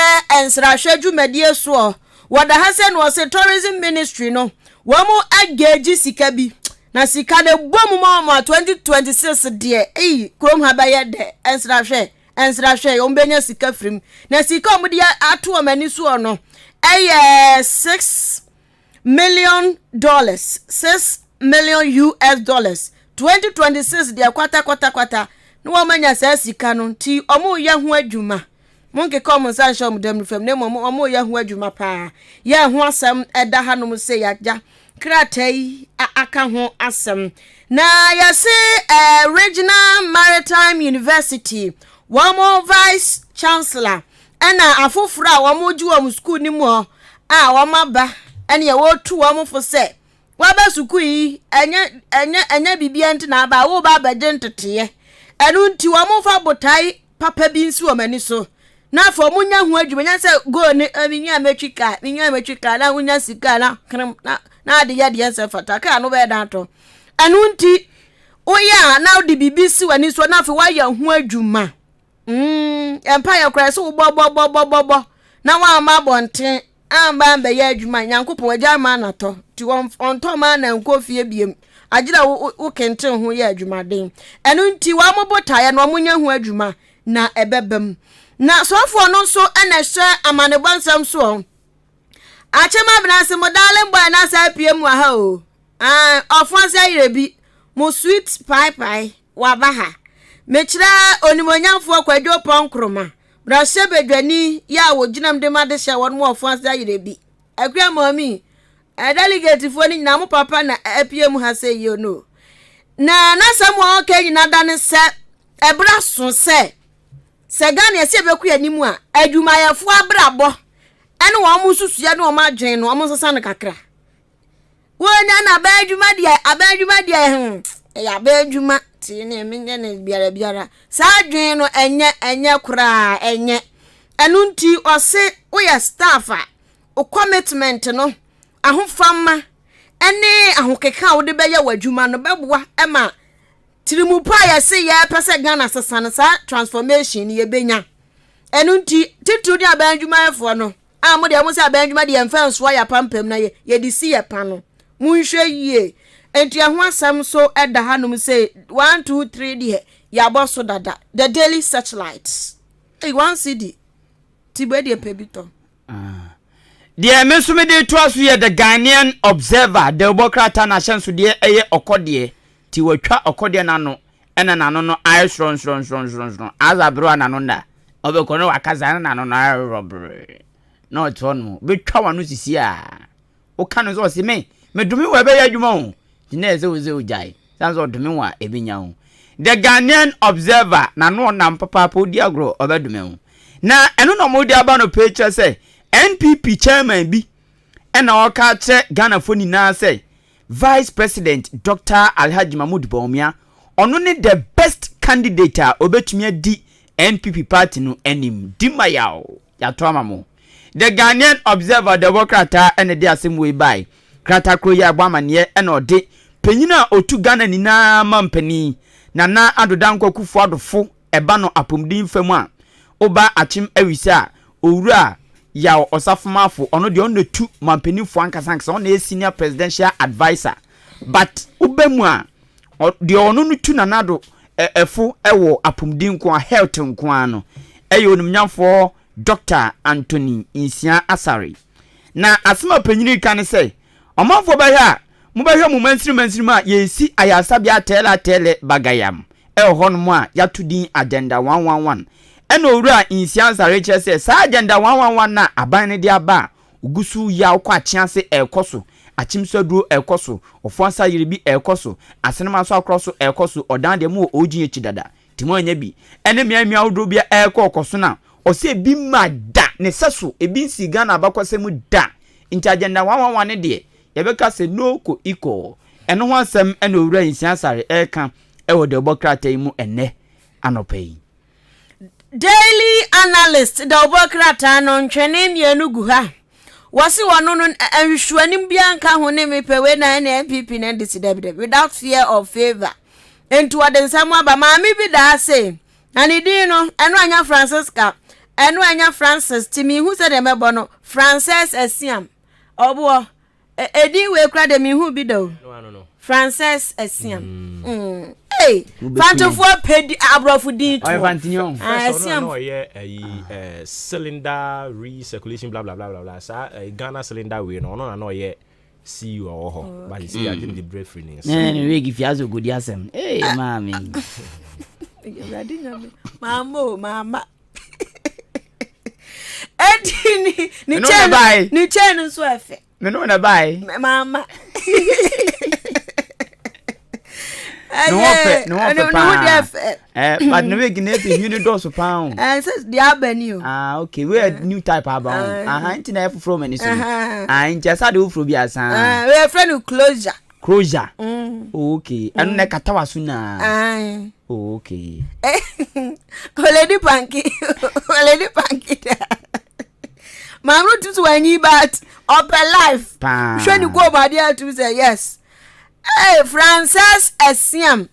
Mami da ha se no no de o se di ba hwa hwa dance ya no obedi.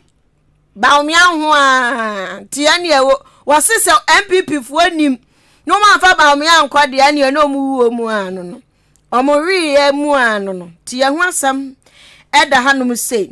Ko peke fo anso se ye ba batufu wa buom. Hey, anti abusua 0.90%.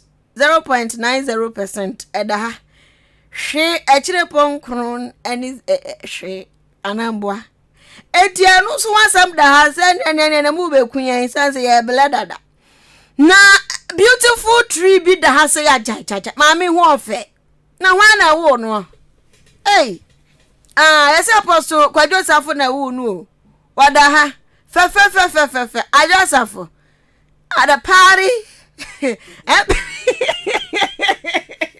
ne bro friend dem so ho to wa na be kan say di adwa eji de ho men padere adwa MPP party say di awoje ho men na o e dey party MPP headquarters party ho to wa be ka bro fu yi o ka contest no wa ku nani ma o na say New York yi okodi ho 1 year na 1 year pe no what the tree so yanko fa no ko dance station ko fa ka o kwa me ko ai call stop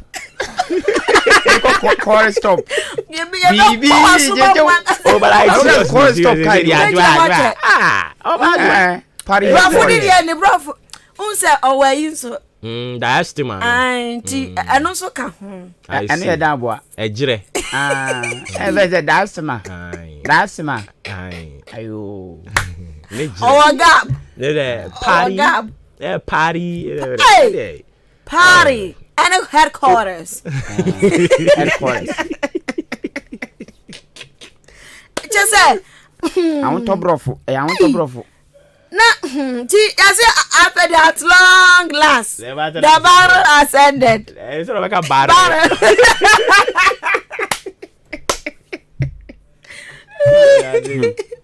hey oda hasa papa mo chawo yase address afọ de wa ye na fe na wanya nu hu enti wa pa cho krata di aba ena afe suafo no ena hwe ehumasu ansem so ono so tia nwo preachi wase na nado danko akufu ado ne modern ba wabo ewa humasu mu ono onisa so in fact fititam enya afan hudie besi nne obia bia ni ho ana wo be free SHS enya seso dabi omu ni seso why nti ehwa asam da ma men jampo ayi kanofori atade defend ya wo defend ya omo mo bobo omo mo da defend da na ma he 2 3 5 anyam so da 5 on the defend or striker na defense tiani odi order number 5 for hasenti ya kan ho asem na ma membra ho fa dua so eh akwa ho fa wahu no awon fa dua mama jege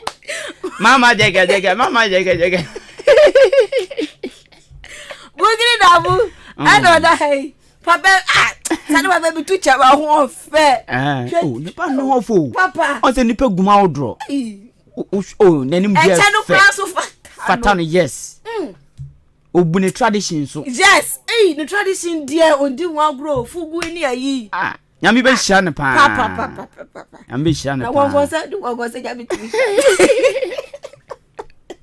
entiani oda house aba mama jege ni nya ne baba he woni ne baba wa adwuma mu a ana ko powi no ne bai entiani abusia mama jege da ha me kira ayi bugri na bu wada ha se da na abu su ko enkremu na abu ye anu tin na abu nu so de wa na abu ni fine na abu no je de na abu be so ni din so unso hono na abi afia monko story for first eti ya say bugri na abu yes mo na ananza so ka onu fujiri bugri na abu eje busia na abu se uso pani utifie aso kokonsa na obidia o market wa ba horo eji wada hase de se wasan ma committee vice chair no wasan ma no tape foforo chese utim se papa we agasa ei ani o to se o tape ni mu ahodro enti wasan ma committee no foforo ye no ho asem eda pese hu foforo no so mu nsam a kwana kwape daily analyst and I pay for 3 Ghana cedis. Republic Press de oboka temunsem na mede toaso na krata no ebo amane echeso de onimnyafo Kennedy e Japan asin sentrum na hye bidwani a opre obetu franka ama MPP amanyoku no odinifoni ene na asem aba asem owura Kennedy e Japan e kanina ne se ono ni tipa e baako ene na ade esi na nusu tituru pa ne se obe mampani eno ne ade ogidi ene ade ase eda ho a e wo so ye na obeye nso entinimfoni ene ne ho nsem aba me fa foforo baako wa na me de asi owura bi e wo Uganda a ne din aba betojo achese e frɛ no Habib insokonene Habib insokonene wawale mama akomako enson ewo dako de awale mama akomako nson na insokonene ne botai ni na ne se oso peso ye okreti one family a emu ode enye family ebusua kese emu ode enu nti na ama young boy enye so anyi young boy ena obetumi so ayo nipa nso no ho adwuma kama young boy kra enti mama akomako nson no mu na mfoni asu ewo Republic Uganda okay hone besi Uganda ti abamu a ye fe no Habib insekonene ena watusa anamo nti ama ojini din pa na ema no mehwe ba ku din de Aisha fo emienu ti Aisha 1 Aisha 2 Papa makase mi mami bi wa abdati o na mami Aisha 2 bi a wo se bia mi tia o ebepeni na tankas fo ba tankas baba no musa se ba mu di say uni medi oba Aisha 2 awudu amusa body ni ye na yenti so opeso body a mutimi ntro Aisha 2 awudu to mu gina ho ebomu ana abase to zia Aisha 2 awudu mi chia no pa Aisha 2 awudu monso nsam ho mi twam no emram no mtiko ana mtuko no so wa wu so wo hio bodam ni a o se no e de wo no ayi omototo pan no ewo ayi abenase ayi zongo ho pipe bi si mfimfin ho no mototo pan no na mi twam anu kwani en Fred mi twam bodani a o twam nye hu sa kwai di pano odi pano na na unya pa o mi twam no em ho na mi tu ko odi nsa ko sa phone no mu odi nsa sa phone no bayi anu kro odua koko ofuo kra wo sa bodam ni no odua koko ofuo nyina e bodam ni mu a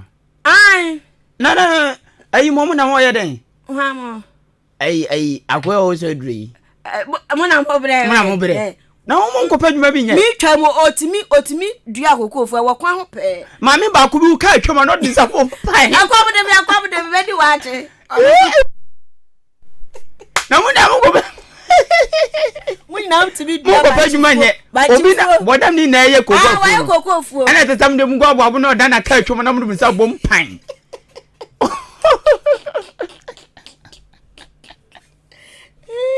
oba besia pa na mso nde edi bia so yo oba yi sankoko ya be man kebi e be dwane ka ba no de nsa bom pan nya sa agina wo ka ne ko no de bom pan ubisa no asale we na otonyum yo watchum and two case enti emano Aisha fo mienu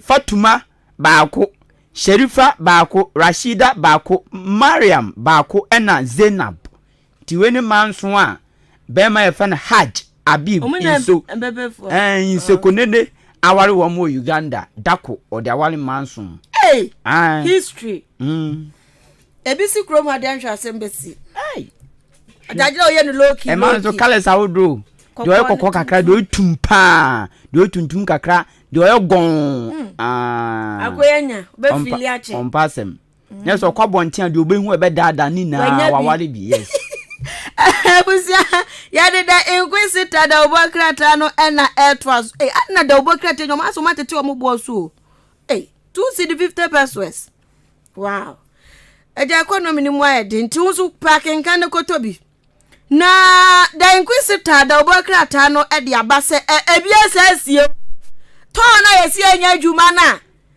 ya ka ho asem na mo matem oyo refinery nya adwuma no krono nso nko na ekoso ho krono nko anti yasi fufura asansi ya no nso ho asem eda ha no say na mamembra se ha say Samia Wuku oloto loto for president ona da hey en wat snene nsa ba ko wo wiem no say mu ama free Alan Camp abeka ba o me ahono munnim nyansa mo akira se mo do party no mo do party ni papa se mo yi Alan free ho na ma basa Alan na kura na di kan yi ni ho adi enti mo ba enti ehun sam so eda ha se magdan so da ha en work cancer mahodrofa adan soy sort project ho asem sene yesi ahemu kinane ade ho asem eda the inquisitor the obokrata pen ultimate paper last but one ya dey twaso as ye way yas no and they be saw them fampo na senwum esi on tienka bim yase na ya tu apopa na omode asoko aginam me kai ko John mu ya be sakakra obeti anwum esi na wan tienka na e de asi o man Bible ko onye asa abu on fi o kaza onye sika na omo kakranka abu yase sa ya mi jira ha mete anwum esi na wan tienka no din na muko enti krata wi am de bai esi na ba ko ba no wan tienka na e de asi the informer ana me de eba the informer mbeka ya owura bugri na abu wom ko di ko konsafa IGP ho atija no omofre IGP ko parliament ama ne ko share committee no mototo na no arewo kan papa ne pa eno nam so ama informer de obokrate di abase Ghana fo bi share IGP nkran womo cheche ne re womo kanfo no womo ye bia se obeyi na adwen fi saa atwintwan na mu na ba na kwan mu nansen ya no na oma nani nko adwuma na oye no so se de be boama posi botayo de sine nso so yen sakraya no san sakraya no endim nti Ghana for ashe IGP nkran se on focus adwuma na oye no so mo mfi na ntidwutwa bia na ade de bia abonworo ho the informal democrat eno no church and state have bright future mentiase baumia na eka se church and state have bright future. I mean, just what just a chimu. Church and state have bright future. I saw them. For a program be our office complex almost say BB Towers. Almost inaugurate. And to be a program into the headline we know. Yes. So some of kind say a sorry ne dear and one your day ACC or mine. See you now bedia to say and churchly be brain as and I'm to correct you. I know my time headquarters. No so but say headquarters I saw no you this is on my mobile on the Magana. Oh, I'm sorry, Yana, be brain a school see.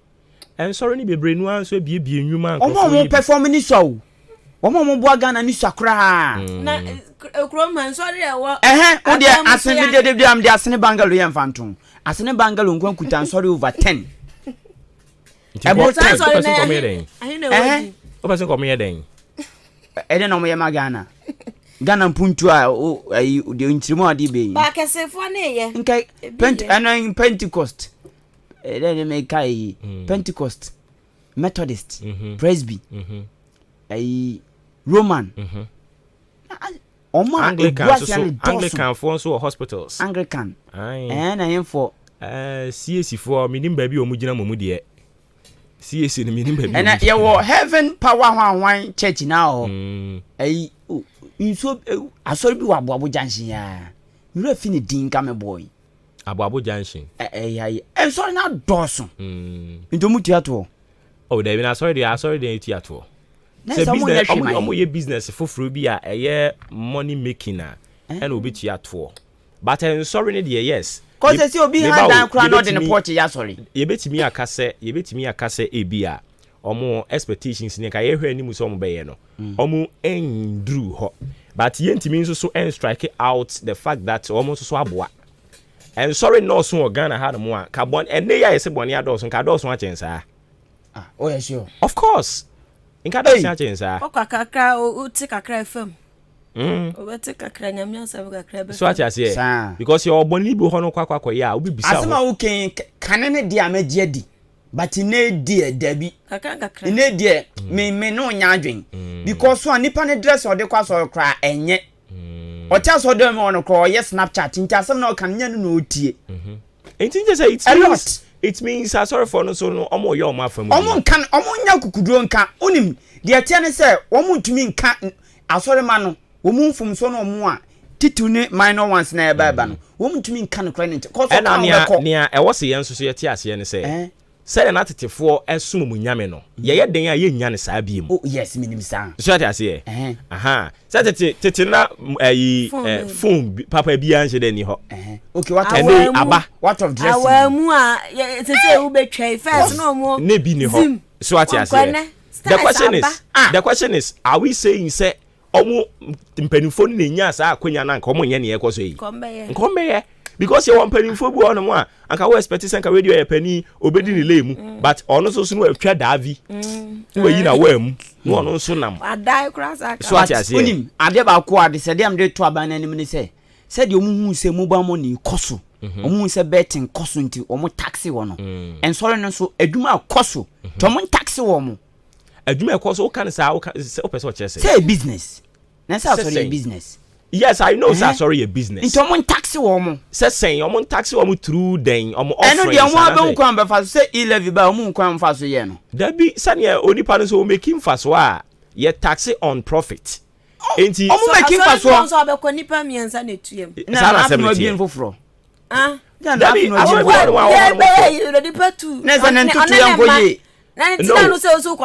so the issue is yenhwe asori no nia yehunu se omo ye business a omo make money and out of it no yen omo ntua so to because I don't see why I was a offering asori bi koko tia offering so tax but so ka chem say me tiso oton yesu moja dia so I say otis oton yesu moja then edana say one is there for business and today na wo na say business and now no your business your business so nyame asem no obeka so o kan nyame asem but o san your business or your business near there he oh So but collection abeto na na say business part ni bam atonton that's it and my business ni bam no e na obi ansu no mo be ka so tonton ne ma na say obi a me ma sorry yenton hwe monton hwe e da sorry CAC yenton hwe Pentecost yenton hwe atonton Methodist friends saying Presby yenton hwe o say mo Kofini ama first na me Presby na me hu so mo ye but si ade ni anom da so ye hwe obi ya ba fa ne fira dey here obi ya ba fa ne fira sa I no ya sorry ben we see and you know when we are talking about and you may be saying I was say yeah discuss with but some okay onim aside some bua kanya mesem no disadvantage ni ya check sa ne ma no so disadvantage de bi ye ne sa ne ma no cause recently EPA forecast on betu tun sorry mi de ntina mo betu sa na mo no ntina make say kam so make say de ntina mo so kanya me asem no mo kototo aso dan there be say nyame asem na wo kan no nyame asem so edi mra so wabra Yesu ba ya nkrofo she da be so ne hweye say ye tua to na wo betua bi no ka kire say yes I was say this Caesar de Emma Caesar near the Kaiser de so de man no o believe in that oh yeah sorry there should be regulations ye dey be regulate mo activities so what you say but to say ye pese ye gimoto a e wo say no mo tena ase ye wo insori bi wo ho mo to say praise be say they say o ma be school so mutu ya to through school no ma be no o yi nu si nchen a o mo san wo pure water we be sell mo say dey and also so o mutu ya to so I say enti the moment omo dey profiteering business ebeba be kan wo mo adwuma ho no then mutimi taxi wo mo but sorry na ye nko taxi wo mo dey to me it doesn't make sense na say make sense pa me twase a de ya ni tua so mo boa oman ne nchekire no omo ye betumi ayi omo sinchen na afoforo omo de omo ye adwuma omo kanyame asem ubekom no omo so ye omo business fra no enti omo apeso mu tiato no denti na ye mo mu tiato say ye adwuma no adwuma ben adwuma ben na nyame asem ka adwuma na adwuma me ya say na enam na ye kanyame asem there be ye na enam ye kanyame asem kusie enya so fun na adwuma enti ontu ato so waye den wa kanyame asem ana se den o da bi nya say wo kan sa na wa kan wo bua ne ntem dodo enti wonya nti de bi sa am ya ginchiremu yi o kan say wo bua ne ntem dodo enti tuo no omuntu ya e wodin so ye fa ne say de wa ha ya sorry usi entu ato e wodin so okay me ya sorry no enkrofo bam ya je ofen kama ya je tight ye de nneoma bi ba for ye ne de keke ka ho ye sa nneoma ni na baby a ti locality ewom no anopa wi anwumre ye ya sorry anadwo de bia ye bompa ye o ye dede ti sa nneoma we ni na no e wo se nya oso mfa so se me ye dede nti metu ato enye dede no nkwa me dey afia me nti dey kwaku kan ase o me so cry me so menti ase kusi ana make I say sorry no say all the business ebe kan sorry ni ye ne ho na edimfa so be ba te say ye ton adwonwo ye ton jeni ye ton ebia Yesu moja ye ton na press before ne na se for no omo ton bibi omo ton hwe omo ton hwe wa sorry dem and I make I say them so mo dey ye ton we be ka ho dey a e wo so mo tia to sa ye ton ne so what you say but ye ya sorry ye wi a mba for ye ne enko e ba bi obi pa no enya by force nti so what you say enti me dey no ye be dey nya sika dey abo asore no ho bra so what you say na mpo mo jom dey bo ho bra send omo ni omo nya mentemu asa na sa wo kwasore kwakui wo kwasore ya sika je no kwasore ya wura asore dem ho e na ya toto dan ni nyina mu e na o hyew dem asa wo beka za meka enti wo beka ne de na eye nye sika that is it sika eso ne ya o se nkutu asoto yi minimum asore bia o ma operate be 10 years o mo so mo bo for the sidan e dan de tia na tie no because it could be say bia sika o mo pede asie no and so de bia mo create new fund de bia mo create ado for the giska and again ebetimi nso aba say leadership na ho no na enye strong and asande me problem ni say the EPA for be no mo nye so omo hwa sorry bia omo check kwan ofa so ye na sorry emre wo so de asori no undi so anomatum ende me omo ya adwomo nye. Oh yes, say no de no na e wo mo mram. Say ba bia wo right sha see free. This note no obi be bia asori omo mo mama ne o. Ye ma yipe fo me check bibia no anse nipa na bie. Sa na meka no. Sa asori ne bie na sha see free park so. Dabi sesi asori porch. Ne dan porch anim ne da park so so ye wan ayi. I prayer warriors. E sha see free park so. Na ye ura school dem. Na free ha. Enja asori formula. Park so school dem. But enyo mu nyina na mo sha see free ho. Obu a o sha see wonya dan straight. Na odi akwa. Obi nso ono ma asori kese pan ye na anim sa agedin. Oye elder o. O si dey bi me so fon sisi edodo. Eni o ma nkoyi na wate no. Eye part of human institution. No akotene de. Atete no. E ka ho ye adwuma ye obi beti na woto de. O say de ntina woto de. De ntina me say na me ni odi a nka ye adwuma na fe dabi udi nyame sembe tutu ye adwuma de me mpene kura. Ara ye de nyame adwuma. Dabi emfa dabi na say ye business. Ye ntiato. Enso me ka omo de omo se omo enye business no mo ye nyame asem no ntimo mo mfa no compare we. Na me say yen stick to aso no fa aso na ye example. Okay, me wa sorry mu. Na sorry na bia me kire madwen omo mfa. Me de to ha. No mo de ato ha. Me de to ha no mo de ato ha. Me nso adoma chede na ewo mi mu no hante me. I have to go somewhere. Oh, Debbie. Yes, I never be Nadia. Me na atete ne de ya se ka no kre. Bo so munya wa so we wan no kwate no. Na tio, dia me pesa mo so mo ti ase ne se. Oteno so no de almost a woman. A human institution. Debbie, human institution. Na so dem no mo decide we. Na ga infa ne yanka. Oteno no san de yan so no san dada sorry ma no. E de enti ne yankopon ka so be sha temu ase afia so dem. Yes, and some wo. That is it. And then I mean the problem when to start to wampa. The issue is all the one who be a walker, but won't so no also young kwaje hu adwuma. So I say, so we are pointing accusing fingers there. It's so simple. Where you say, but wo no, oh you okay. A berry boom papa see ya. Are you going to heaven? So I say, and also should be paramount in our discussion. Debbie, Obofo, Pekra 10 million, you on a milk. That the name is more central to make fancy. Say, I didn't see ya. Ochra wadring, but say, oh, man, far. I was so ye, dear Beboa, one cassa. It's all come mass my head. It be a nibre bonnet on the chum. And I'm cassa saluntina, but we are then ye pet. But I saw them a whole money at Trinity. I know, ye dear Gobonte, ye born in a small ye born, I saw them see in a nyepe. Na, sir, I saw them all as a honey at Trinity. 1 year tia says a honey at Trinity, hodia was what tia says a horse na bonini na be bamia Trinity no. Ness baby a den of Bono. San assembly. I quite will be or say, I quite a coincidence or some assistant. Or they call him and so be or they call him.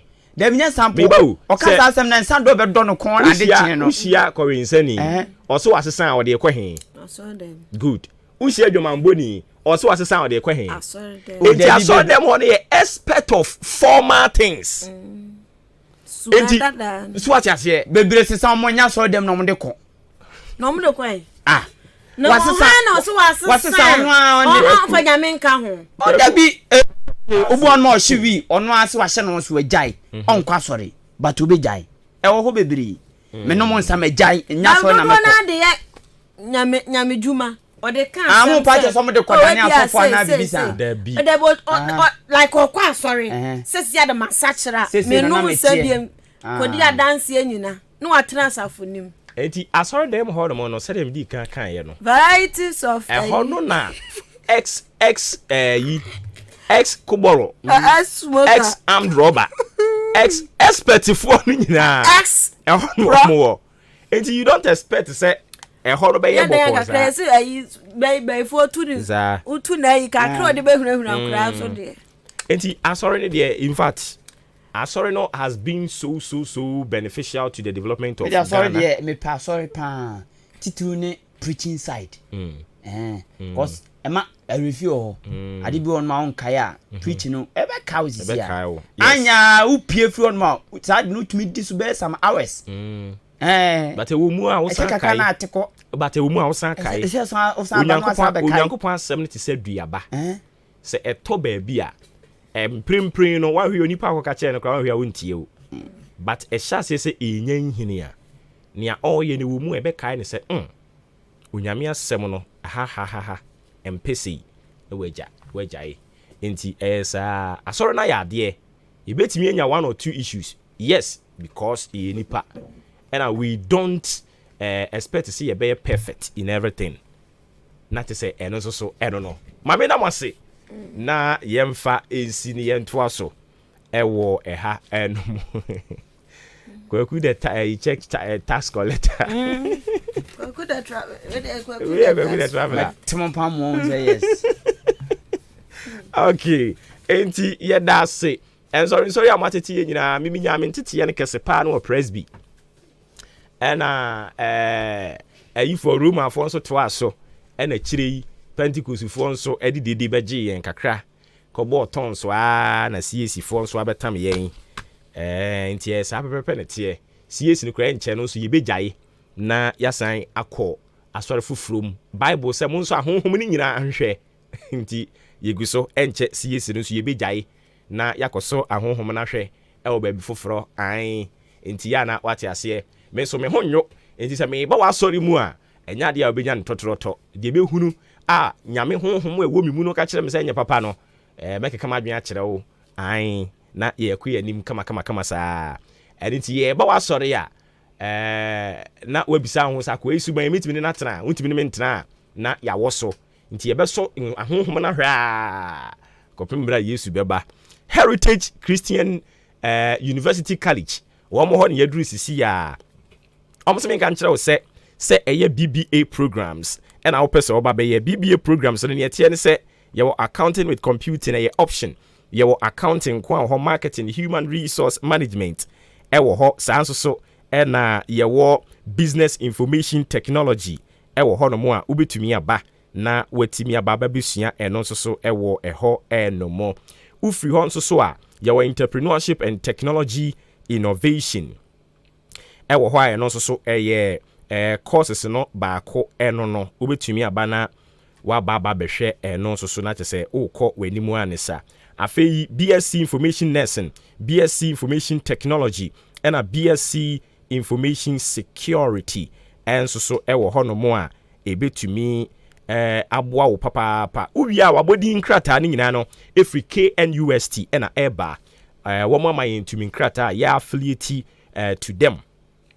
Yes, and so MSc Accounting and Taxation, MSc Accounting and Finance, MSc Human Resource Management, and also so course den enye asem keto aniti ya na wa hye nso e dia mame ye wo MSc Human Resource Management enso so e wo ho professional courses no nso ebi e wo ha no mo a ICA CIMG CIHRM ICM ni nyina ekoso media courses no nso so enie media courses no nia wati din bi e wo media mu a opesa won so do ho ekofore no okwa eyade se ombetumi a kire wa mo abini wo mu entrepreneurship na financial support one student one laptop ekoso terms and conditions apply and which affordable and a flexible fee structure scholarships enso so wo ho wasi ABCE GBCE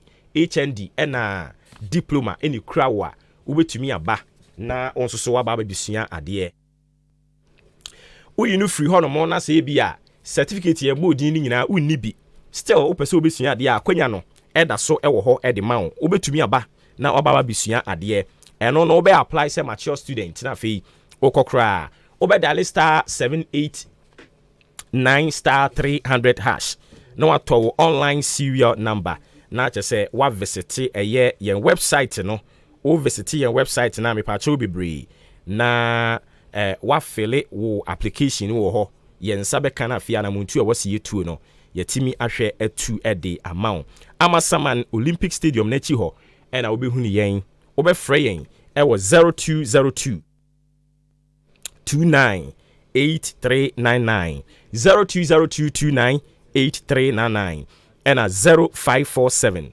77 77 31 0547 77 77 31 frɛ wɔ mu sisi a na afei nkɔmmɔ bi wɔ hɔ no muntimi hwɛ na munni na ne yɛtia ne sɛ ɔmo so wofrɛ wɔn a ɛyɛ na wakai so ɔbɛka kyerɛ wɔn sɛ wofa wɔn number no ɛwɔ Ahenkan FM na kyerɛ sɛ ɛyɛ wo promo code ɛmfaso a ɛwɔ so no ɛnya sɛnketewa mepatwɔ yɛ a na wahyɛ ne nso ɛde ama me na Bloom's Bookshop and Trading Enterprise ɛnso so ɛɛboa yɛn Bloom's Bookshop and Trading Enterprise ɛɛboa yɛn yɛma no preschool no free crèche ɛde ne namu a KG ne n'asefo no mu nyinaa ɛyɛ preschool na wɔn aka de wɔn de sua adeɛ primary JHS ɛna SHS university ɛnso so wɔn nyinaa aka deɛ a wɔn de sua adeɛ ne patwɔw sɛ woba yɛ akakye a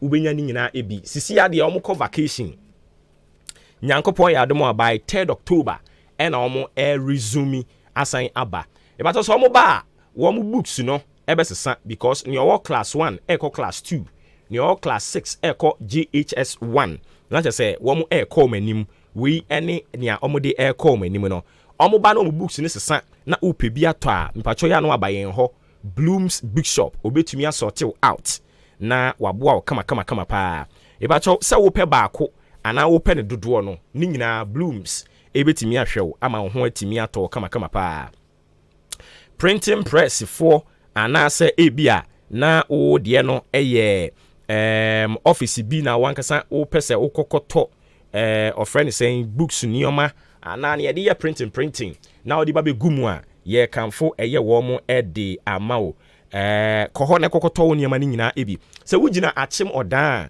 wɔ mo commercial bank car park hɔ no wogyina akyem ɔdan commercial bank car park hɔ a wobɛhunu wɔ mo street ntentensoɔ ɛne ti a na wahyɛ ne nso ɛde ama me sɛ wɔ mo nso kan yɛn ho ɛna anɔpɛ yi gu so a yɛsom wɔ frɛ wɔn ɛwɔ 0244 29 3632 0244 29 3632 0203 083731 0203 083731 ɛno ɛne numbers ya wobɛfrɛ na yɛtumi agye wo so yɛbɛkɔ ahoma no so na yɛne owura Edward Karewe akɔtwetwe nkɔmmɔ aba sisi a yɛnkɔ ne yɛne no nkɔnkɔ twetwe nkɔmmɔ yira Edward Karewe ɛyɛ General Secretary Agricultural Workers Union.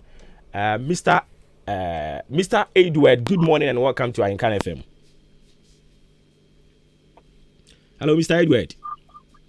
Yeah, hello. Good morning and welcome to Ahenkan FM. How are you doing? I'm doing well, sir. How are you too? By the grace of God, we are also fine. All right, so we understand you are calling on the government to address the encroachment of cocoa farms by illegal miners. What more can you tell us about this?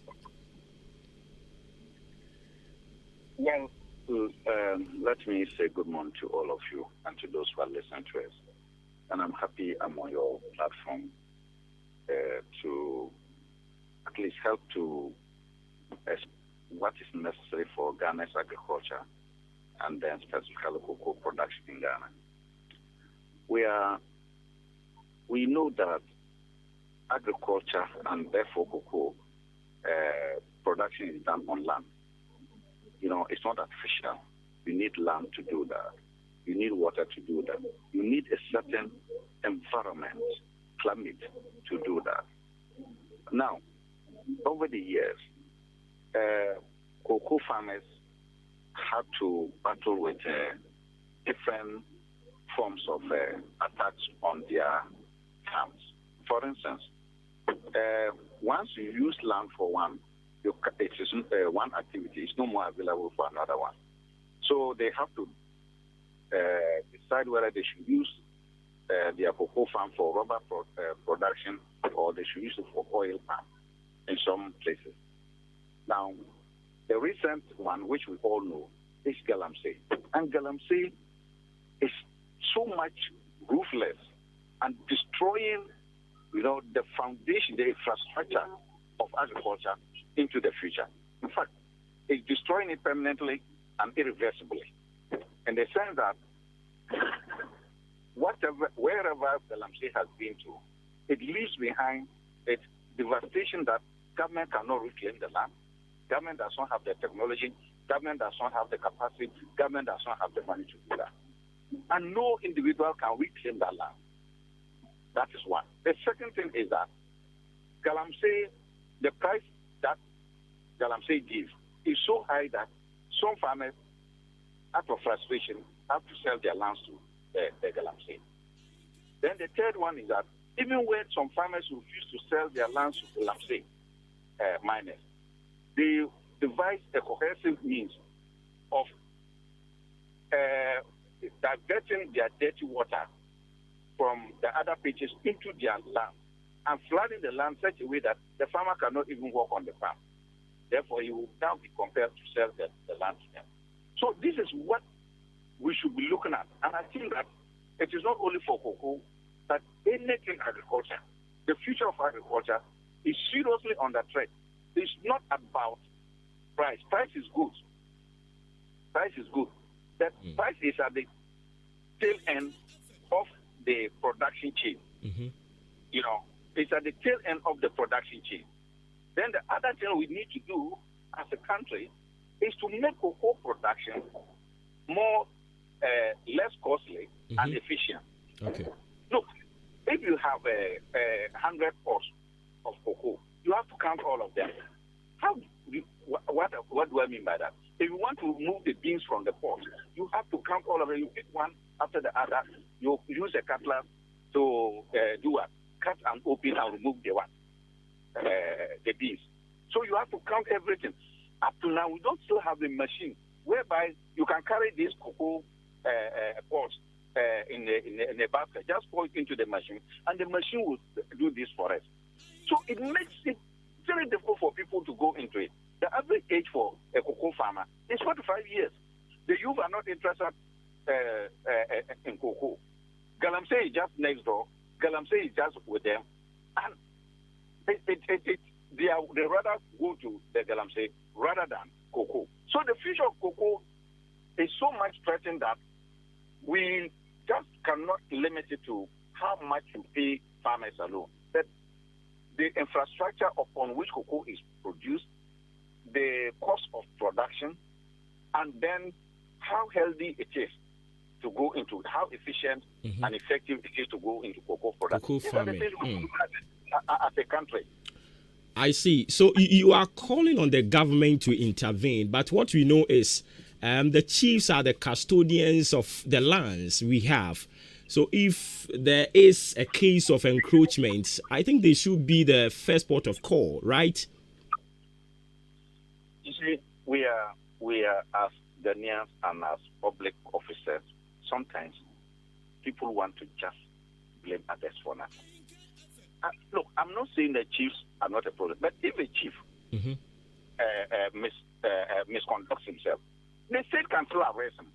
The state has got the power to arrest a chief who does the wrong things. It is only the state that can give a law and use force to enforce that law. So why do you blame the chiefs? Yes, it is true. They themselves should know that, this is my community. I am the custodian of the land. I'm supposed to be working in the interest of my people. But if a chief decides not to work in the interest of his people and Ghana and decides to give out land for all this and messes up, what happens? The government would have to intervene. If a chief commits a crime, isn't the chief a Ghanaian? Will you say because he's a chief, he has committed a crime, you cannot arrest him? So the whole thing, much as many stakeholders could have a role to play, the major role is government. It's government. Nobody has got the right in this country to do the wrong thing and get away. Look, Galamsey is an illegality. And it's not only because it's an illegality. You destroy land that you have never produced yourself. Look, the vegetation.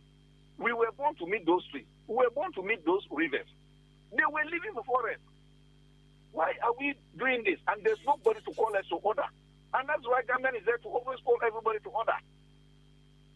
You see, if you do the wrong thing, government machinery will fall on you. That's why they don't allow armed robbers to fester. When they know that you are stealing, they'll arrest you. You know, when you fight, they arrest you. When you destroy, they arrest you. So it is government. Don't let us belittle the matter and put it on the chiefs. Yes, any chief who does the wrong thing, he will be arrested by the law. The law will deal with him. But you see, when governments fail, you now turn and say, oh, it's the chief.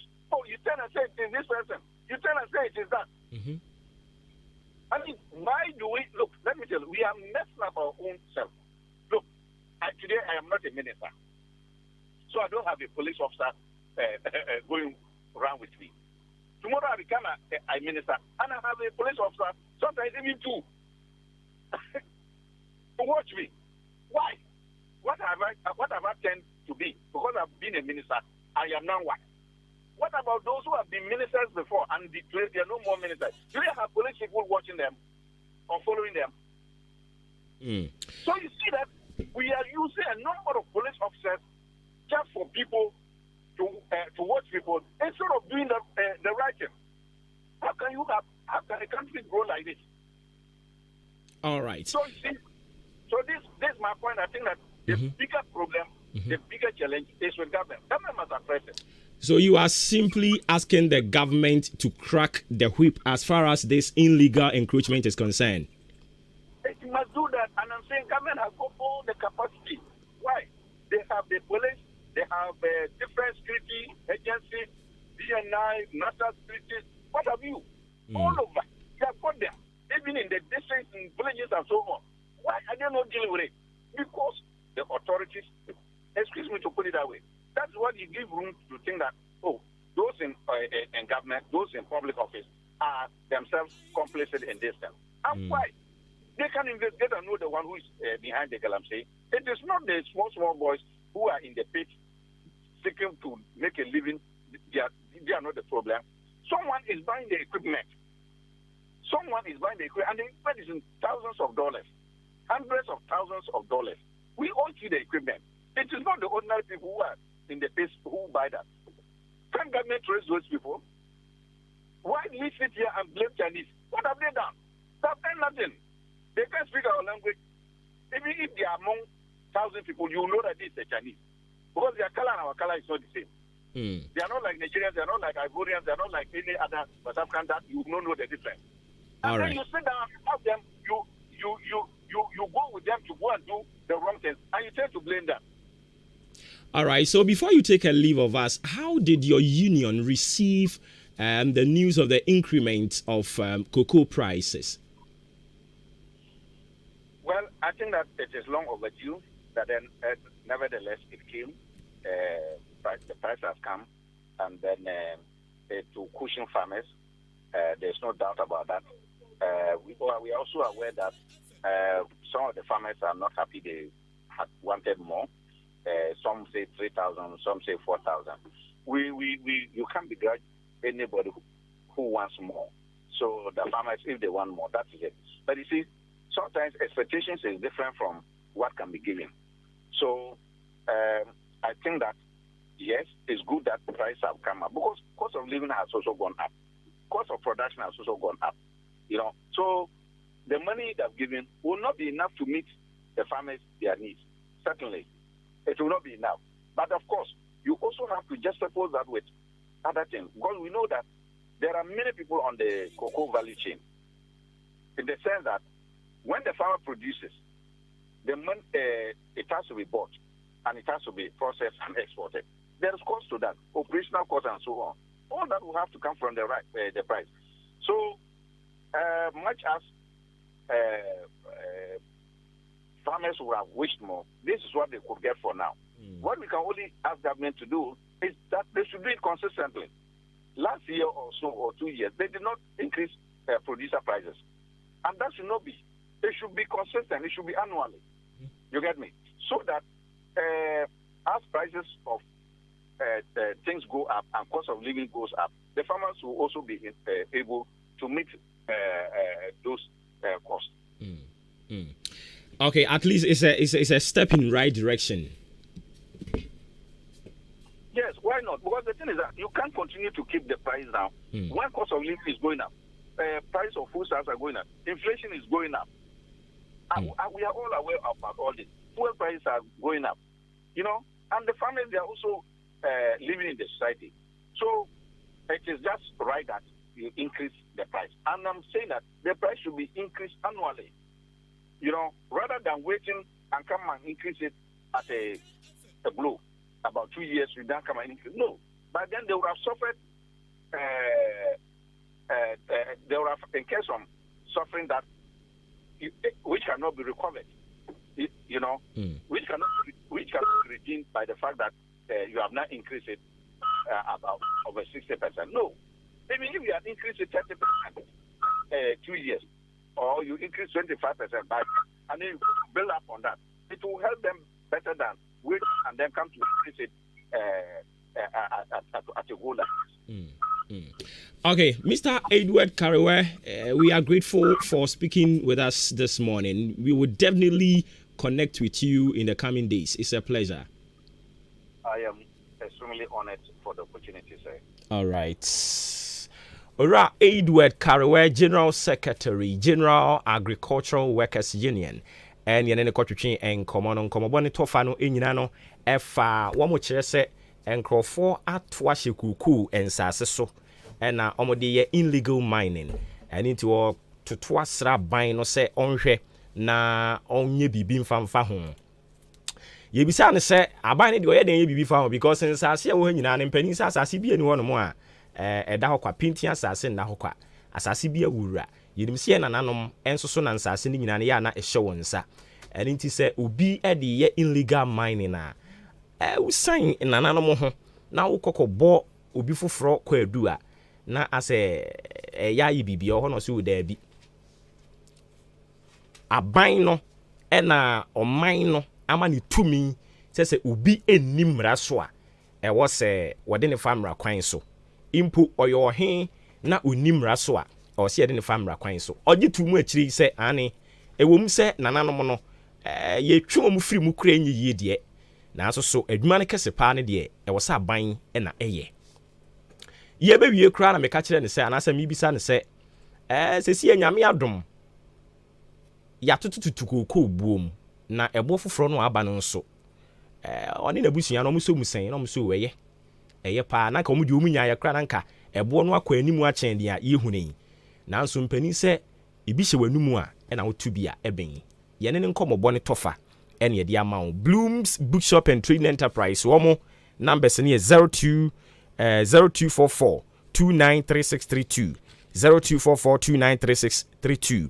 0203083731 Enkasa Fabrics enso so se menka nchew se menkasa enkasa kra obeso till out na enie ebia na oye wedding bi ana program kase bi ena wo behia se obekotom fabrics ana se materials na wo de adi ujuma enkasa fabrics so obehwe di hu ujuma de ama wedding ne de oye a e wo se watade a wo hye no wo danso efiri yen ya yaka ni nyina emu ye beba na watade e hye obi hye nipa beboro ten a erimguase ena aba eni nti wo ba enkasa a obeka ne a wo pese wo kala ne saa ne ma no obeka ni nyina akire yen aye ye behwe na yatimi adi hu ujuma kama pa edi ama enti mu amopompam ntare ma nkrofo no epacho mu nyina mfo mani nkire mu enkasa na omuntumi enhwe wo enkran ena omubutu 0243 422591 0243422591 eye number obefre mepacho ofra no amomo ya we se opk number no free Ahenkan FM eno ne ye promo code na je se okọ anim kra mepacho ye beda ne ho aba ye ba enkomo ne doso ye de yaka nyina etoaso.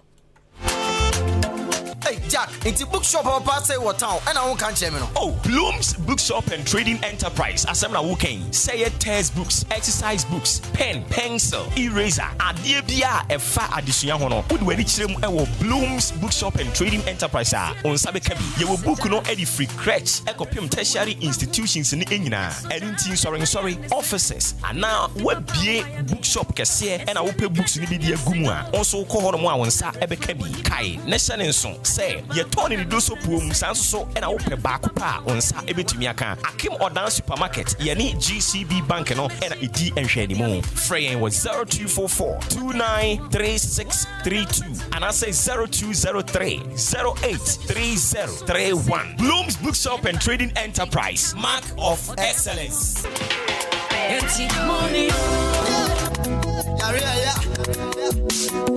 Driver, na for me ko on board here ensa wom herbal clinic. Na me for many coach amansa ko ka dientia. Obi ade ne yade ko hodo mo a. Won fa ne yade ensa mafie biu. Na onya na yaresa. Wo fa ni besi na me fa nko. Na so kwadwo ayaresa. Mo yade, wo mo sa yade bia ha obi a wo kwa wo mbesa hwe. Yade bi ti say stroke, hypertension, fibroid, infertility, diabetes, hepatitis, hypertension, sexually transmitted disease, prostate cancer, infertility, and asempo. Udwale na wuti ho saa, wuti ho gria obo wa kuhu mesra yade aka wa to dem yade bia help ya wudi kopie mo obo ade nsa wo mu heba clinica won beti ne te say ye yefunu yade ana wuti pai wuntumi ngo bema ana oba ntumi ngo oba wo ne bema da wo huntumi nsane wo bema wo de boss wa no agemu yade be ne ha wo wona se na atatai ana se wa honhono moja broswo ana wuni moja wani ase ye fita say ye nkrodo yade bia help ya obo ade nsa wo mu heba clinic timi say te say 100 cedis 120 150 ekwesi 200 Ghana cedis obema ho adura akonom ama watimi anya wapom di amapa na se wukoyi folder wukohu doctor ye screening ehunu ba bia yade ne hye ni nyina ye free mitwika okrom ha obia formation ya ne ho adanse enko an odie doctor no yade wabene kwana kwaje ayalehwe obade ensa wo mu heba clinic ewo Akim Odan ada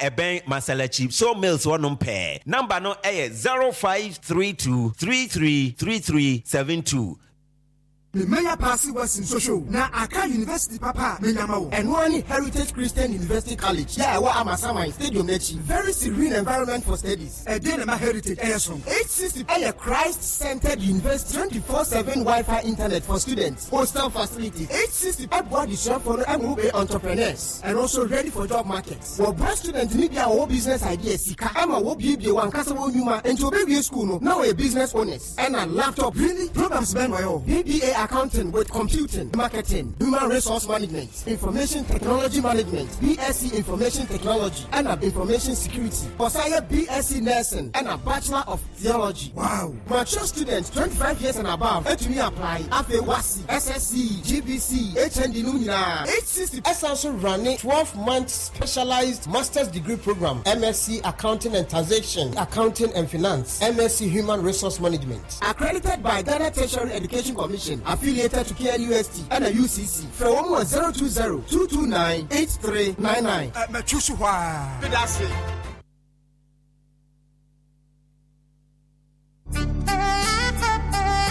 Ho ho ho! Empenfo say, Bembe insin so man's no ham. So we sama born top and down correct. Na bibia dem a eye Enkasa Fabrics. Ai TNE eye Enkasa Fabrics. Enkasa Fabrics the whole Ghana. So wo pe baby a ton fabrics me kya material papa.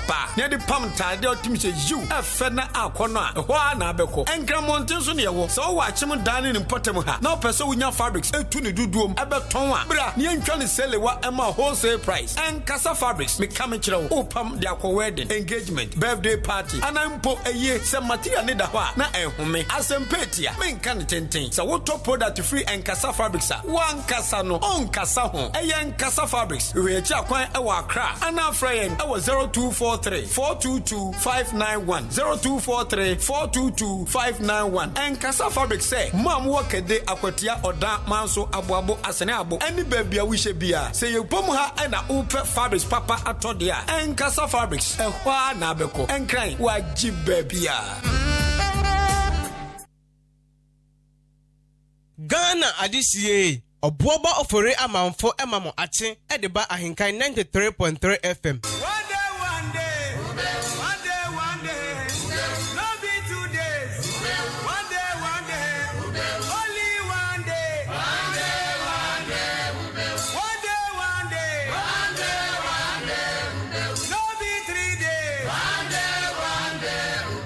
Ghana adisiye obuoba ofore amanfo emamo ache edeba ahenkan 93.3 FM. We ba try that so atwen yam yakoto enkra ba hye ne nso ma che eno na wugusu awu eti fieda de ene yeda so ayeti nkonwa kese so ayedi ho chia me de ama wo no wo hwe obre no asima no edu mienu ena abo apa no pa no nkron eho na yɛtoa so na yɛde nkɔmmɔ no ne aka no nyinaa de ama wo a ma yɛmfa sedan so mfa nante mfimfini mu hɔ no mu san sɛ ɔmo ada romampani sɛ ɔkɔto sɛ aboa kraman gyina pata so a na ɛyɛ ɔkwabrane na ɛbɔ na bɔ mu a wɔde ne sii hɔ ɛne nti yɛde aseda ɛkɔ ɛde ama wɔ mo F in Cancer Asa Tech Roofing Company kyerɛ sɛ long span roofing sheet product no ɔmo de ne nyinaa ɛde aba ɛboa yɛn na neɛteɛ no sɛ sanding seam self lock IDT IBR ne nyinaa wɔ hɔ sizes no nso from 0.3 mm ekopim 0.6 mm yɛwɔ ne nyinaa bi standard roofing sheet 8 feet by 4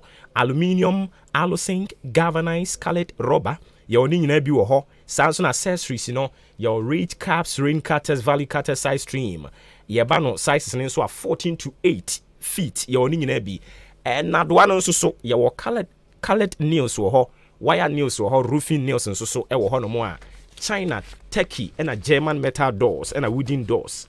Yawoni nyinaa ebi ɛwɔ yɛn hɔ. Yɛn kɔ na yɛn kɔ te nkɔmɔ wɔ mfiri hɔ yi na yɛn samra so. Ura owusu ejabin ɛyɛ political science lecturer Kumasi Technical University. Yɛn ne nkɔtwetwe nkɔmɔ yɛwura ejabin wote yɛn kan no pɛyi maakye. Yɛn ne ɔmenia. Na pombo kɔ deɛ. Nyame adom ho yɛ na mo nso yɛ. Nyame adom yɛn nso yɛ ho yɛ papaapa. Yɛ ba wo nkyɛn no pɛyi a wadaroma yenim sɛ maame Sarah Adwoasafo na kyɛw pa wɔde kwa ma ɔmampani ɛne na manyukuo mpanimfoɔ ɛna obia o sympathize with NPP no wanya bi atia a wano yie ne sɛn yo meda wasa no pe na mafa konsa chia wona etie na no pe nyina na menka ne sɛ manya bi ati manura nkofo Facebook ya ɛne sɛ mekokoto so ana ono akasa ye video record na da hono mu a sa attitude ni na no wabobo mu din na wode achofa so ade ama wo ma menka ne sɛ ne kwan so ano ifi sɛ ohwe sa bere na enyema na ekoso na ma me Adwoasafo a ewia sene de yemfa ne sɛ obia ɛwo ɛhawo a yemfa ne sɛ nipadia FM obia ewo misoni ne dia enti wodi eba na ebia ya kwa kogoso e dia ma wa ni nyina me ye enkomodi a obema party no so ahu se enye boapaye bi na yemfa ne se wo so wo ye na wo fa ni party ni hamo nenso so se dia nura no ade a choko kala ba ye no atra se adwene wo mu se ebere a etwam no de party no efe mu no na enya dia emeya de pa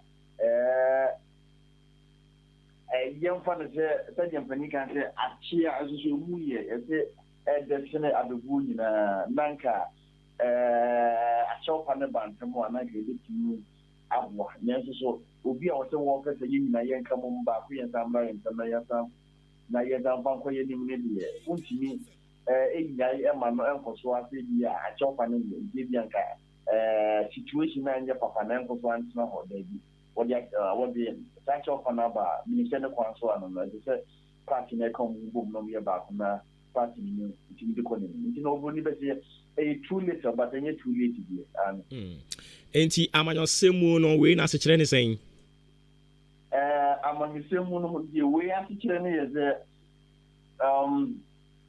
you say no boni be say video friend damage control so why are there in na entry yi na afidio pese wo sha pie se wuti ti niema entry yi eno na didi a yemba ne se ma na na sha ti awo yi entry na sha ti awo yi na we no everman for adwene ho se ebi a NKP no primary se be ba so no do me kwadinya obepeso obese gina na ejina se se anu boy no koye se ane obesha yemfa so obepeso obegina dia enye na obi be conclude say oh okay enye na akese opese wonim panifo ni nyina ye baako enu nti ena ahye no ama afi no de achopa no eba nemu se oni intention dia se obegina dia enye na se danka no nanka be the best fa dia man se me krona no enya dia ni nenso so me pesa me nemu nka me be se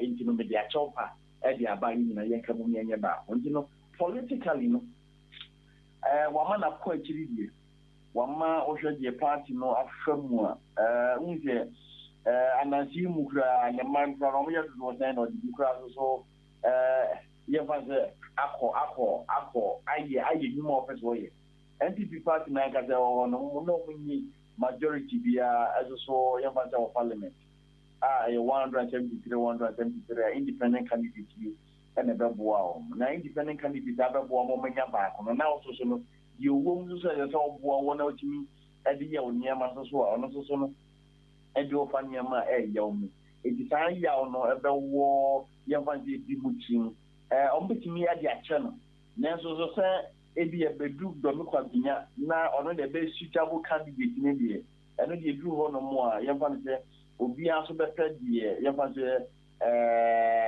ye fa so pe na say kunchi a wuntin mo say ni fa no so bo e bi the choice die edu ho no obi a wo choice wa ye fa say fan man e no a bit me affect no in terms of going into the family a bit more affecting the fortune but ni na me bi gina ye fa say o ma for no do no ene e bi a che o mo be kana atam na say ansa me bi ye fa say choko no ku gina wotini e bi a na wa maintain ni si enti we no obi beka say eye political maintenance bi no person wo ye won and say obi a yan fan say wani ye fan say dia man yo sam ka kre bi a chini bi obetini a conclude and ko a yan fan say ombra praze ma men no no kondo say obetan agina bi mi say no kondo say obetan agina bi mi de na say o sha tie na baby a hotel say yin na no tbc o no na sana so okay na just say when nyina biem kura no we no ebeboa no dachi obi epie free onu abusuam ana onu ankasa kura mu aba enhye da nye kam bibiri sa na ho ma no on ka pepe injini ka o nyina biem na o de dachi pa we abadia na say o siesie no say bi free mu na so no me pese yan fan say me ne party mpani ponte monti we ba ho e bi siesie na e bia me dia to moment chirima e no na yanka eye pa ne mo mu say o gina bi mu dia na da man fofo agina kwa for ye wo ba be gina bi mu e na wo de ta cha pa ne ba na nye a cha pa na e free yan fan say akoma pamu pa na te wo de ba gina bi ye ko ye ni na yan fan say e me be kire yan bi pia no kwa ntia afina wo de yan fan say ta cha pa ne dia ba okay enti ye bopini ne camp etieti mu kakra asem kropotin a esi ye nam so ma sa ade no ekoso yehu se sebe ofa yafunu okwo abofra no wanya no ebiom ne ba panyin ka ketua bi nka ono nso obubu agufom wakoye oba entina e wose wodi nani edi akiri se sei na asem ne tie na o ma kiri mu akire ye pa ade a we achopa wom mamenga ne se unze mesha ya kana mekanse enipa biya na life mo abeba no at a point in time obego through challenge moment bi on mo a be challenge one kaza na say we over home that so that was the nyema nyina for mama but then komodia woni enfofo ebidi na no betini aboa wi pa na nkasa na situation ni dia enka umonse nka chofa wi no nka entimi emma sisi and wa ba bontina wo po bia cha na ekodu ba bia chief of staff ewura ni fie nyawo bra parliament beto abaman ne ekodu ba dukura maro NDC for kra ba bontin be kan se okọ parliament ba ku bi ni investigation the minimum say bia je bring fie no na kire se o how na so so no wo bi on ho aba ma ya to aba bi so di amawo a ugina constituency bi anem na woka amanyuko bi ho a se wa amma so a omanmu ni nyina na omanyama bi so ekofom entino na eyese otimi balance tu no ana de ha na kase pa no so yese unte ebredi ba so na wo social media na asa wo de nyum bi esa eyi minim chango foka ya ye kaka pa eno nya dia enya kura ebem eno ade na atutwa no na ma akwa kodu ba di se ono a owo MPP ko na MPP ko no na edi ani mu se yenyini mpo enfantry parliament ekuti se ohun se ani anye nya nginema nipa bi anomo emma parliament ye fro mu nyina an ye raka ne bi Japan kra so ka ho emma edu ba bi no ye se baby ma me na cha cha wo ba parliament bi a omumu o mani mu so enti sai how no ho na so so kwan ya o fa so wani nkomo yie na social media asa because na ko ye se the youth of bi e ho yin no na se da ko je party no ye party ni bi eno nya dia isusu sentina man gina so de e chopa na ba nemu no ke ko ye ya nya ma te de o kan yi we nya ne ba ye ba de ye yi ne ba ba ko so ya be eno so ye yi ana ka o ke kan tanse mu nya de cham e mpeni kwan ko bia benya temperature kwa ya ma ke ta ha wi ni ne mu no o bo mo de aye di obetimi bia de aboa ye ba de party na to da ko ye de ambulance crate bo obi a wo ya de a wo demu a wo ye MP ono ambulance ti won mo do abato a obeba be wuram aba be tina ba san kwa kwa ambulance no na de ambulance ndem ko these are sacrifices and go for a meeting jo so no edu so na se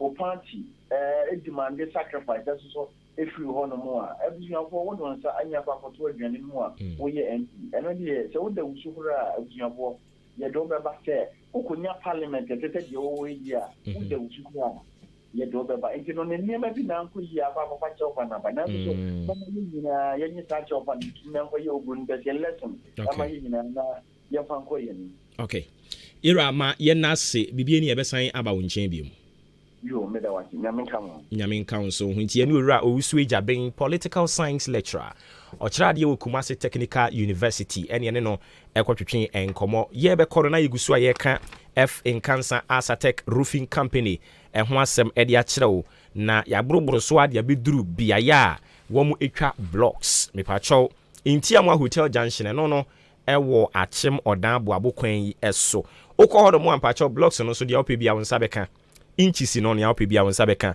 horo blocks ye wo ho sanso na ye supply nuane aboba eno so kwa ya de sɛ yebetimi ahwɛ adi hu dwuma kama edi amawo ebiem me pacho ye free estimate free transport ewo ho 20 years manufacturing defect warranty eno so eyade a ekoso den bebia wonam bia no yede ebebrew na within 4 days no quick delivery no so akoso free 0245 979311 0245 979311 o fresh sa number na ebeje so na fi nkomo ewo ho ne yetimi ahwe abọ ekiri kama pa afi Frimpong Enterprise so eboa yen Frimpong Enterprise say oniema na wo pese ukoko fa beton na unya so mfaso no eho no na wo so ba provisions no watete ne de no so se ne be ya wo kokoton a ubenya kakra na oni abusua no mo de adandan mo ho Frimpong Enterprise say eye cooking oil ahodo ne a wo pe bia wo ba wo nsa beka eno ati so emo no your local rice your perfumed rice wo ho your konko mu de your cap mu de your bag mu de bag ne nso your no ahodo your adantemu ne ketwa kese ne keka ho nyina okwa won sa betimi aka bi say gari na wo pe eno nso okwa no mu a won sa ebetimi aka bi e ba cha Frimpong Enterprise wo Madarina Hotel ase ho no mu a wo mo ani mu ho no mu an so abie so to a oton drinks bibiri no a ewo ho drinks ni nsuo e ba cha say onnam ho na wonnam odan mobile ho no nso a eno so wadaro ma betumi ato afa eye kane GN Bank edan no emu na watimi akoto drinks no ani wunsuo no ewo ho ukosom akoho wo pensuo ni drinks de akosom wo mu a ukọ no mu a betumi ahwe aboa wo wo be friend 0244 897525 0244897525 and a 0206473953 0206473953 eye numbers ya be friend na Frimpong Enterprise ajo so afi Jubilee Hospital enso boayen ene ye fia da yime no ka se ntia kire dwumadie ne koso diabetes and hypertension wo mo asinkonwa wo mo kire outpatient service no eno ne yegina ho na je a doctor fo ho omo hwe wo ho to wa no akoto adwuma so inpatient service no so ye je to ho ne adandan ye wo private rooms wo ho a spacious emu kama pa lab no so your sa facility ni wo ho ye be test ni nyina de ama family blood group and a type DNA nyina ye eni ntia na waba na ya hwe pharmacy no so eduro bi a wo pɛ no ba a wobenya bi atɔ antenatal care wo hɔ a apemfo efiri unyinsen ahyase ekosi awieye no ayade ase yedi ani bedi akira hwe aboa wo ama wawo afa wo ho afa wo ba maternity wo hɔ ɛne nti ebre no so na se Nyankopɔn pɛ se ɔsoɛ wo no so betumi aba ne ahwɛ wo ɛno akyi nso yɛ wɔ ultramodern ECG scan machine wɔ hɔ a yɛde bɛ scan ne wo ahwɛ ama nneɛma nyina timi akɔso kama ɛde ama wo counseling unit no so ɛwɔ hɔ ɛne ntia na wahyɛ ne nso yɛnkɔ ahoma ne so na yɛne owura Musa Dankwa ɛnkɔtwetwe ɛnkɔmɔ wɔ no ɛyɛ executive director ɛde ɛma Global Info Analytics wɔn mu abɛn papapapapapa yɛne ne nkɔtwetwe nkɔmɔ yɛra ɔte yɛnkan kan fam suni maakye na bibi abɔkɔ deɛ na wedie July no na moyɛ nhwehwɛmu bi a ɛnɛ yɛpɛ sɛ yɛdi mu nkɔmɔ kakra mo kyerɛ sɛ new anase first time voters ya wɔn register yi no asɛ wɔn nyinaa wɔn interest ɛwɔ NDC ɛne MPP mu no atɔ nsuo mu wadaro masa na kyi a enkyere mu ne sɛn yo me da se me akonye ya mo de amai ufia ye July poll ye publish report in July no na ekyerɛ sɛ ɔmo nto abadan first time voters about 30% almost say floating voters almost say from MPP and NDC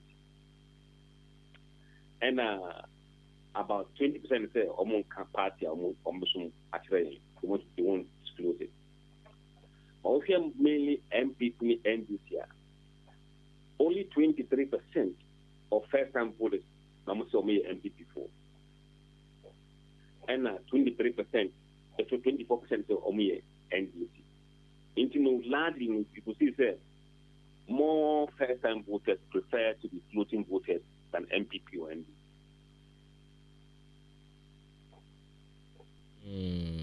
Na wadaroma omo ma reasons in tia omo take his stance no. No, really. We don't ask them reasons for their choices, but you could see, say, I mean, from what is happening. They are becoming more smarter. Almost deep coverage. They look at things and decide where they want to go. Sometimes you start with MPP and NDC, your judgment and whatever is clouded. Mm-hmm. So they believe that they can really be independent and decide for themselves what is good and what is bad without tagging themselves MPP and NDC. I see, but registration cry air cost way. Say NDC and MPP for ya na eba so am do am ko. And there, I want to say, in fact, we check this annual. There are about 16% of MPP people who will vote for NDC candidates. So you may be carrying people thinking that they are going to vote for you in the end, vote for somebody else. But it's good, sir, to carry anybody, and whether they are NDP or NDC, to go and register and vote. So that is our civic responsibility. Now, I would have loved say you have a civil rights or voting rights activists, a campaign group where they can encourage everybody, ban people, whether you are MPP, NDC, and voting voters. If MPP for ever say MPP for NDC, but the NDC, what about the voting voters? One about home. I see. Who's going to back them? So the democracy. It's really not helping because look, there will be an MP that may be liked by floating voters.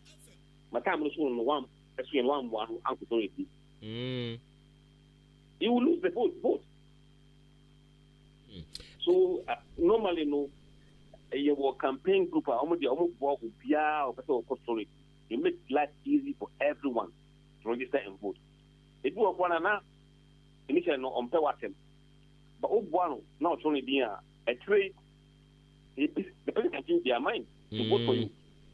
So what one now stand like me on Twaba, who by that benefit. Even in a way, no, the way electoral commission why ya the crano to me deform democracy. Wow. Absolutely. I mean, I have voiced my concern about what they are currently doing. Absolutely needless. And it's intended to really disenfranchise first-time voters. Absolutely, no doubt. And I mean, spoken well about it. It's not right. It's not good. It doesn't help anybody because we share the distance between some areas that people have to travel to and where they are doing this now. It does not help. It does not help at all. If the intention is really for straight people, then maybe I understand it.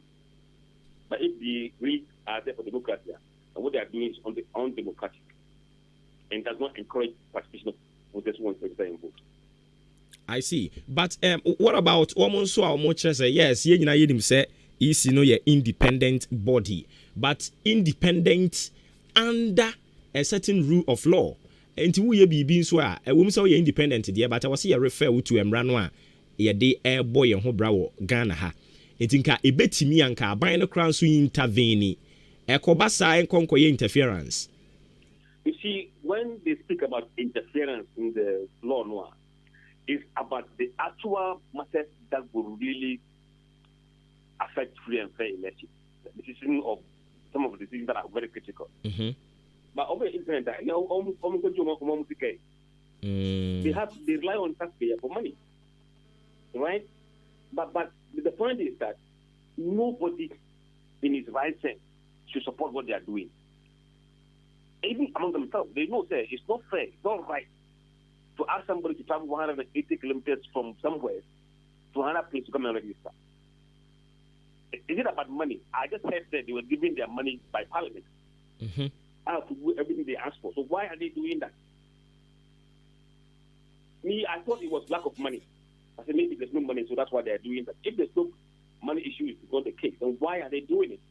They should be asked why. But I think sir, initially, that was almost one of the reasons Nibi Omdi buy SRCC Kasem. But later on, we found out to say Parliament to crowd pass one more budget for this registration. The amount dada. Absolutely, I just heard it. So I was surprised that so then what's the reason for behaving like that? And also, you see, there's one thing that we also don't do early. There are laws to guide some of these things. That's now for how many years? 3 years. The law says that the EC must register voters every year. 2021, Omanye Yankasi. 22, Omanye Yankasi.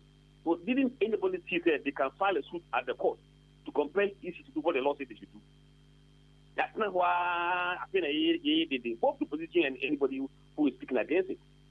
We have acted early enough.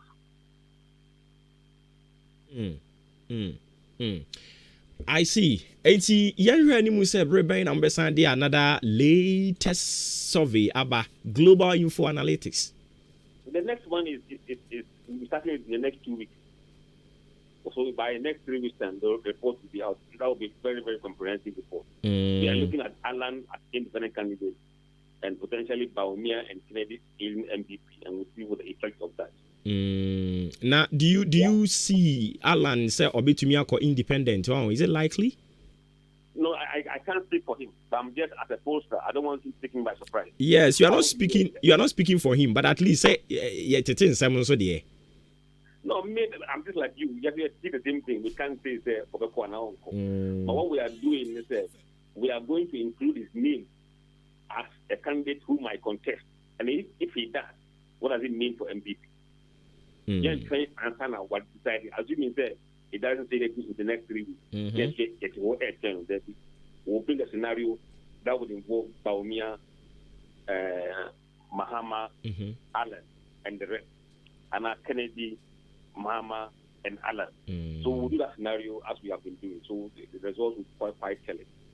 Okay. And you're not yet the busy and you're trained. Movie and so ever son, but I said it be about be open my no. Why in the summer? Any tea for that Siano pay. Enti yani Ora Musa Dankwa, Executive Director, Global Info Analytics, and yana kwatwetwe enkomo.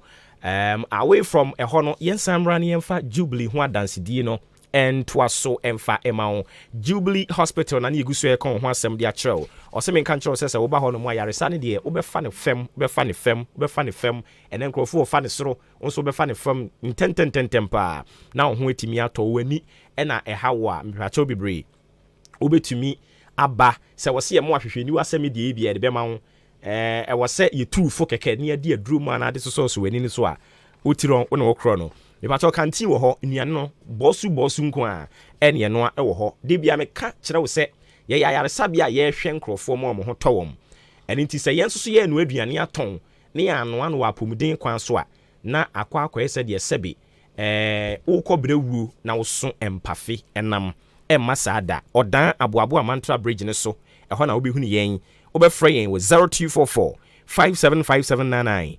0241784645 ɛyɛ numbers ya bɛfrɛ na yɛtimi agye wo so kama paa afei offer no deɛ yɛkuafoɔ dea nti yɛka offer no ano mo a ahyase yɛdi ho adanseɛ wɔn a ɔmo yɛ asotie na ɔmo tu anamon papa no yɛmmia no mu nokura nie ha do atumi aboa wɔn papa te sɛ wɔn a wɔn edua ɛmo udɔ ebia eburo cashew mango cassava cabbage tomato ana odie no onion watermelon cowpea granite yam soya bean oil palm ana ebia odie no okra ɛna wudi a mepacho bebree ma wonsanka offer no ebi HJA Africa omo any CSIR ɛna aka bomu a wɔn de saa fertilizer sonkun ɛde aba wato din sɛ organic farming aid otwa ne tia no afrɛ no offer na busua ne yɛte ne sɛ wodi gu no bae ne so a ɛma ne so do so ɛmoamoa ya wɔn to hyɛ so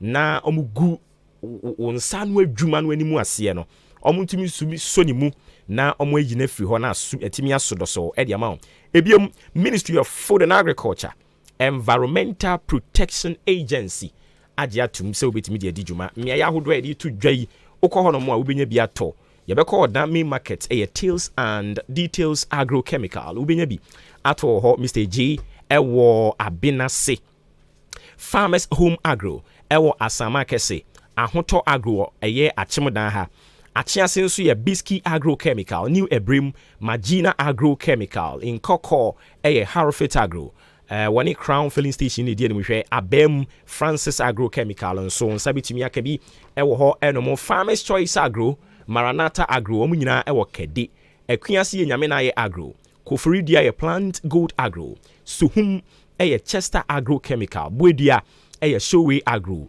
ɛna Esuom nso yɛ K Danso obɛfrɛ HJA Africa ɛwɔ 0257 315132 0257315132 ɛyɛ number wobɛfrɛ na wɔn atimi agye wo so ɛgyeebo Nyankopɔn yɛ adom a next week wode adeɛ to so anka yɛ o yɛka ho asɛm yi na anka ɛda so kama wobɛyɛ ne dɛn yara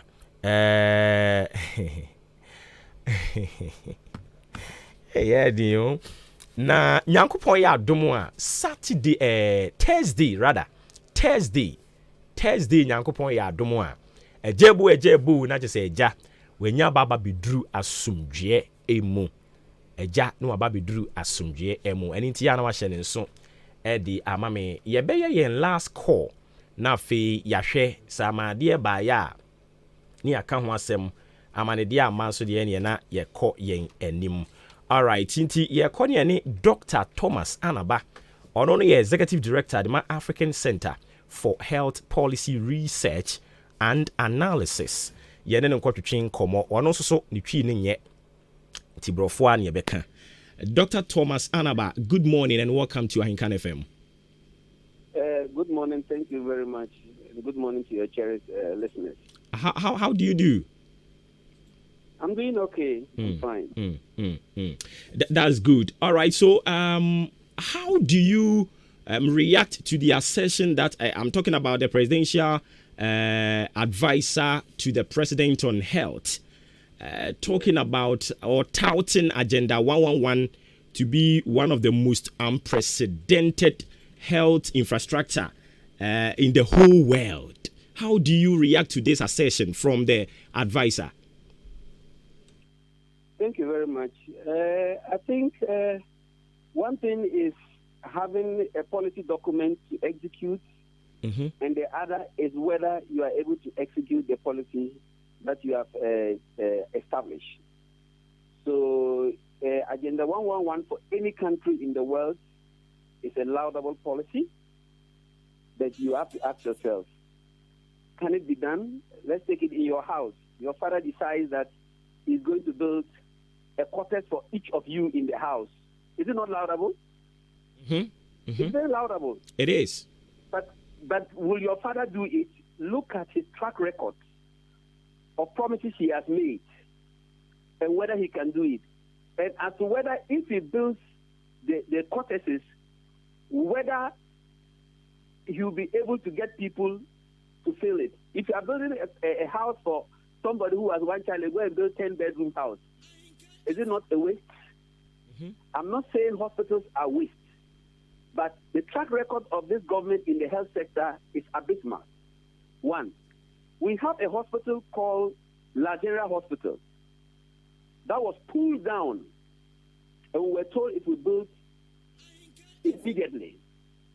Since 2020 up till now, not a single stone has been put at the foundation. Not a single stone.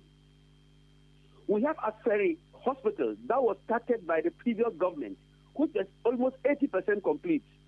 They've abandoned it and everything has gone to rot. That's a track record.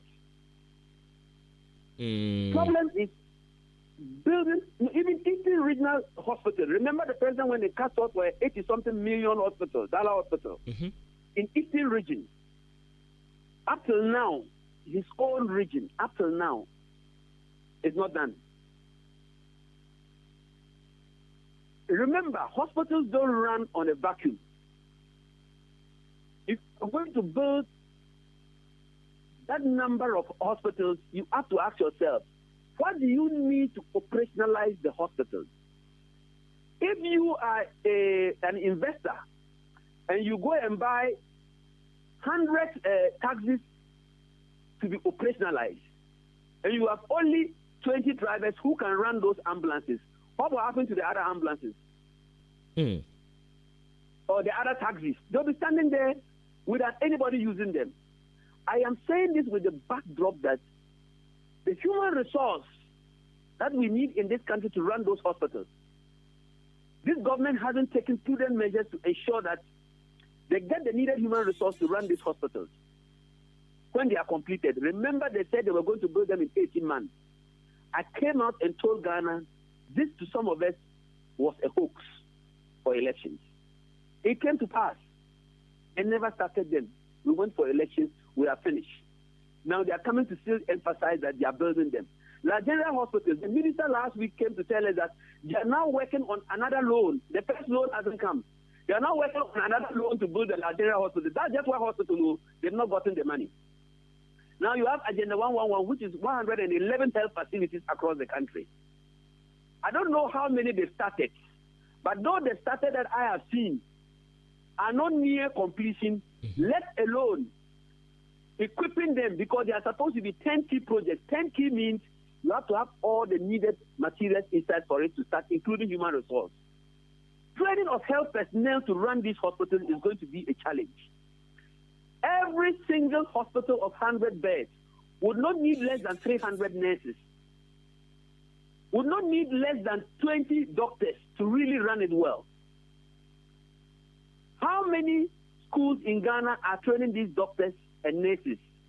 Now that nurses are running out of this country like pipe-borne water, running into the sea, where is government going to get the nurses to run those hospitals? They have opened one hospital in Tolong, you know Tolong in Tamale? Northern region. They've opened a hospital there since 2021.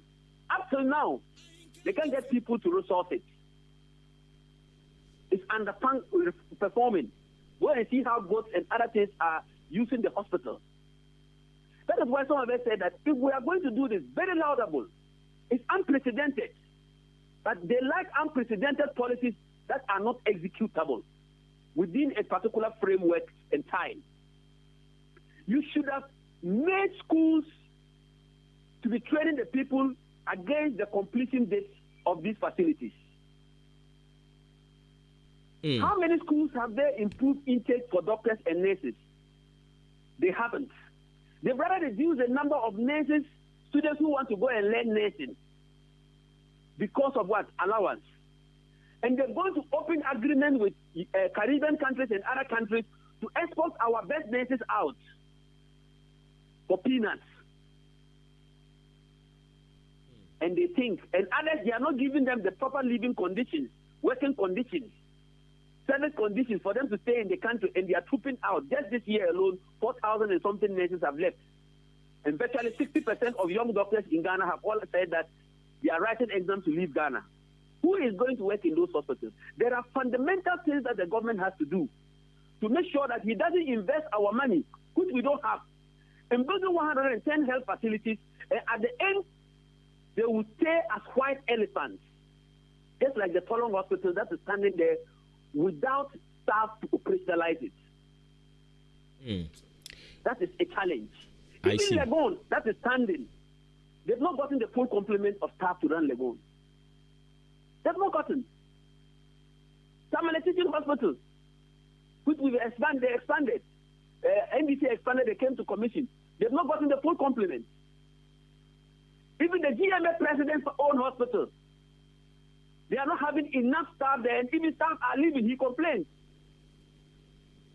So if we are building Agenda 111 hospitals, and you are not taking care of the human resource, preparing the human resource, capable of managing them, what are you doing?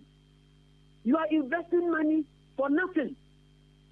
You are just investing our money for nothing. You must do everything in the same time. You must synchronize everything: the construction, the training of human resources, the technicians who work there, the administrators who work there, the doctors who work there, the laboratory technicians who work there. You must make sure you train them accordingly. For the time that the hospital will finish, then they go in and start running it. But this is the case that they are doing the reverse. And even I'm telling you, the Agenda 111 will remain to be a hoax, a very beautiful policy, but remain to be a hoax to some of us, because they can't complete all these facilities with the economic crisis that we have. When we were calling them to stop the cathedrals and rather use the money to train doctors and nurses and then build complete other hospitals that were abandoned, they didn't hear. They've sunk so much millions into a pit hole in Accra.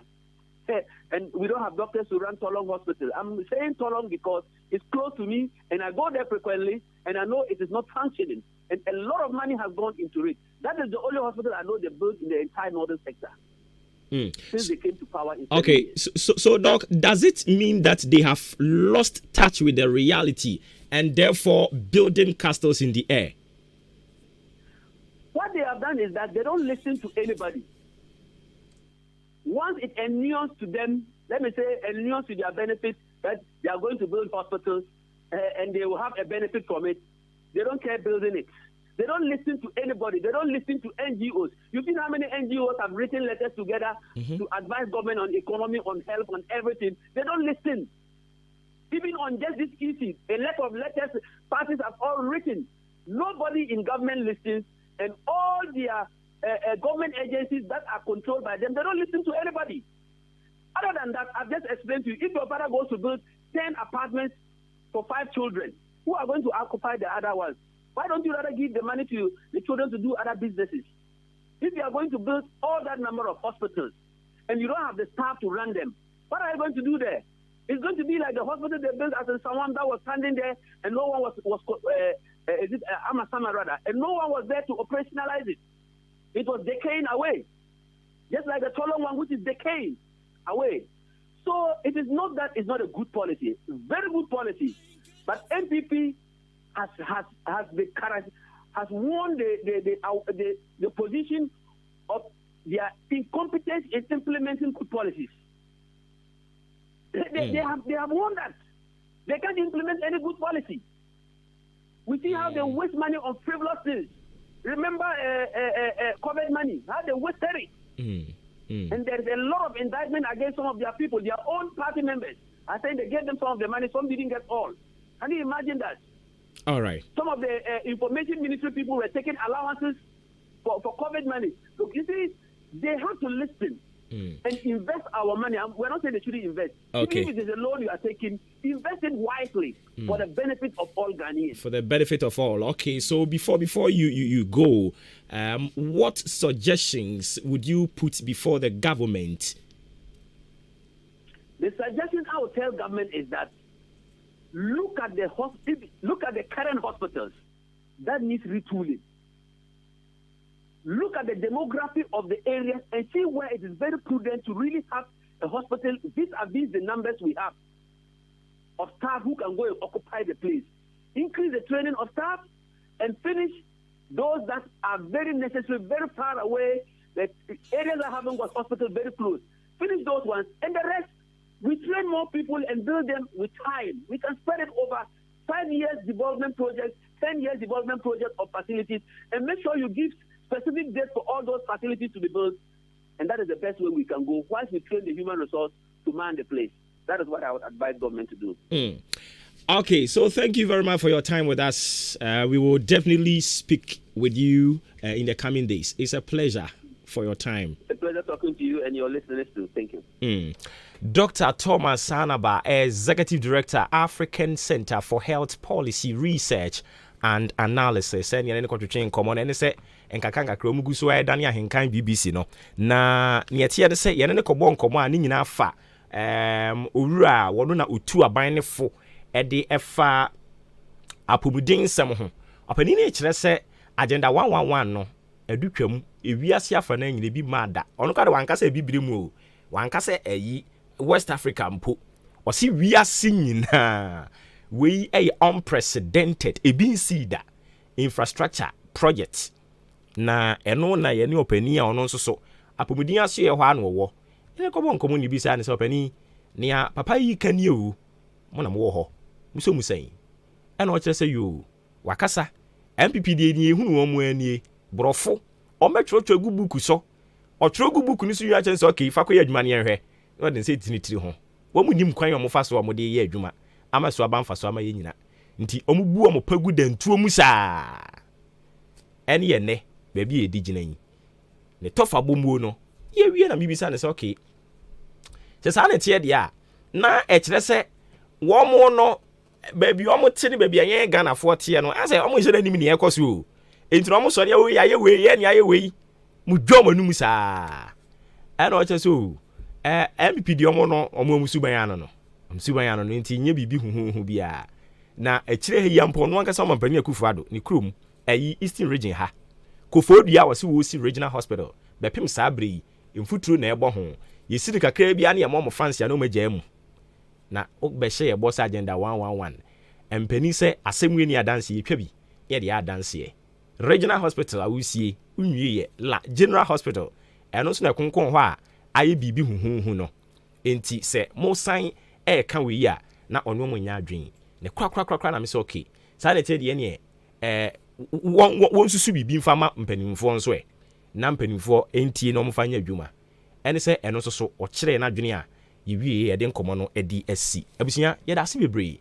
babia ye duro no ye pon anesa enkrofo de amanidie ba ko bia ba fatum na ye nya na ye nsori so na fei ensuo no nsu gu se de weda ne mu ye no unya bibi hyehyeshi bi na udigu minimu a ebeboa papa afia bim wose okeka ho wose okeka ho pa weda no ba ne se ya wuhia bibi hyehyeshi na de ayade enti mo a munim leptin no no mo a munim ofreni sen eni ma hyehyeshi no no e ba chom no numbi ba ko ne de enye endi be kun nyakopo ya dama ya woda yedwumadie no so ba so enti ode nyom ni tumu no na ode yade no so de to so fefefe da Facebook ni so fefefe official launch of Maakye Foundation and fundraising ceremony ekoso adwempa hene ebom udi Ahenkan Kwame Yeboa ebom na Kobike nso ebom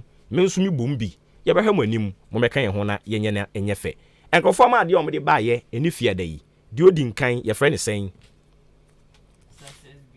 success ye success ye ne no ha ye ono so to nwom oh okay enti ne nwom be na ode abai onkomenko yentie bia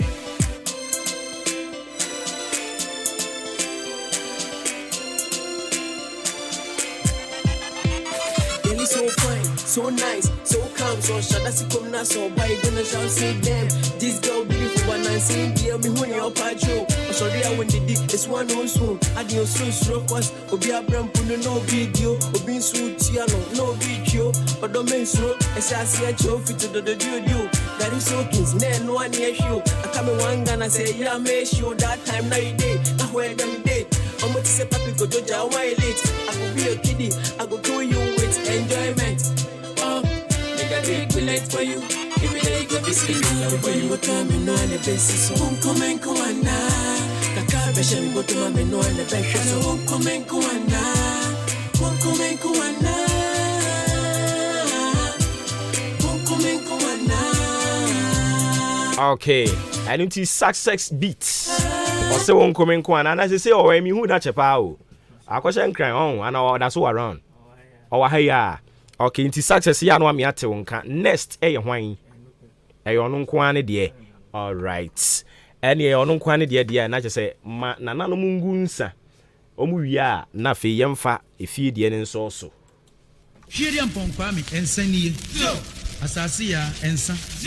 Abusumiyasa ensa ensu hudu a moche ye hwahia monsani nanano modie nie mommotwiriri na mmegitrada asona agona oyuko eni bretu adua na eko na asachi ni ase ne ensa mampo momra megi nsa no na munyina ye kyagidina pa ina na kwakwa mpofo wonsani ina na ye agei wonsani na kwadwa ase brabegi nsa no na kusi brabegi nsa no akusa brepie kuampo wonsani nananum semi frame a enye boni bi yehia kwa hosan ahoodin nyansa ene odo ye pebia mumi yenya bi monsro nyinkyere mayen mumi ya asentre mumma sebi oyare boni bi moyen mumma ye nyama ne mumi ye ni mfra mumi ya sunsi mumi ye nwawiawuo monhyira de obenya no ami ye bi adie obi obadwin ye ho adwempa no nananum monsrema ne bibia nko no from monsro nyinkyere ma no no nipa bonifo a ompe ye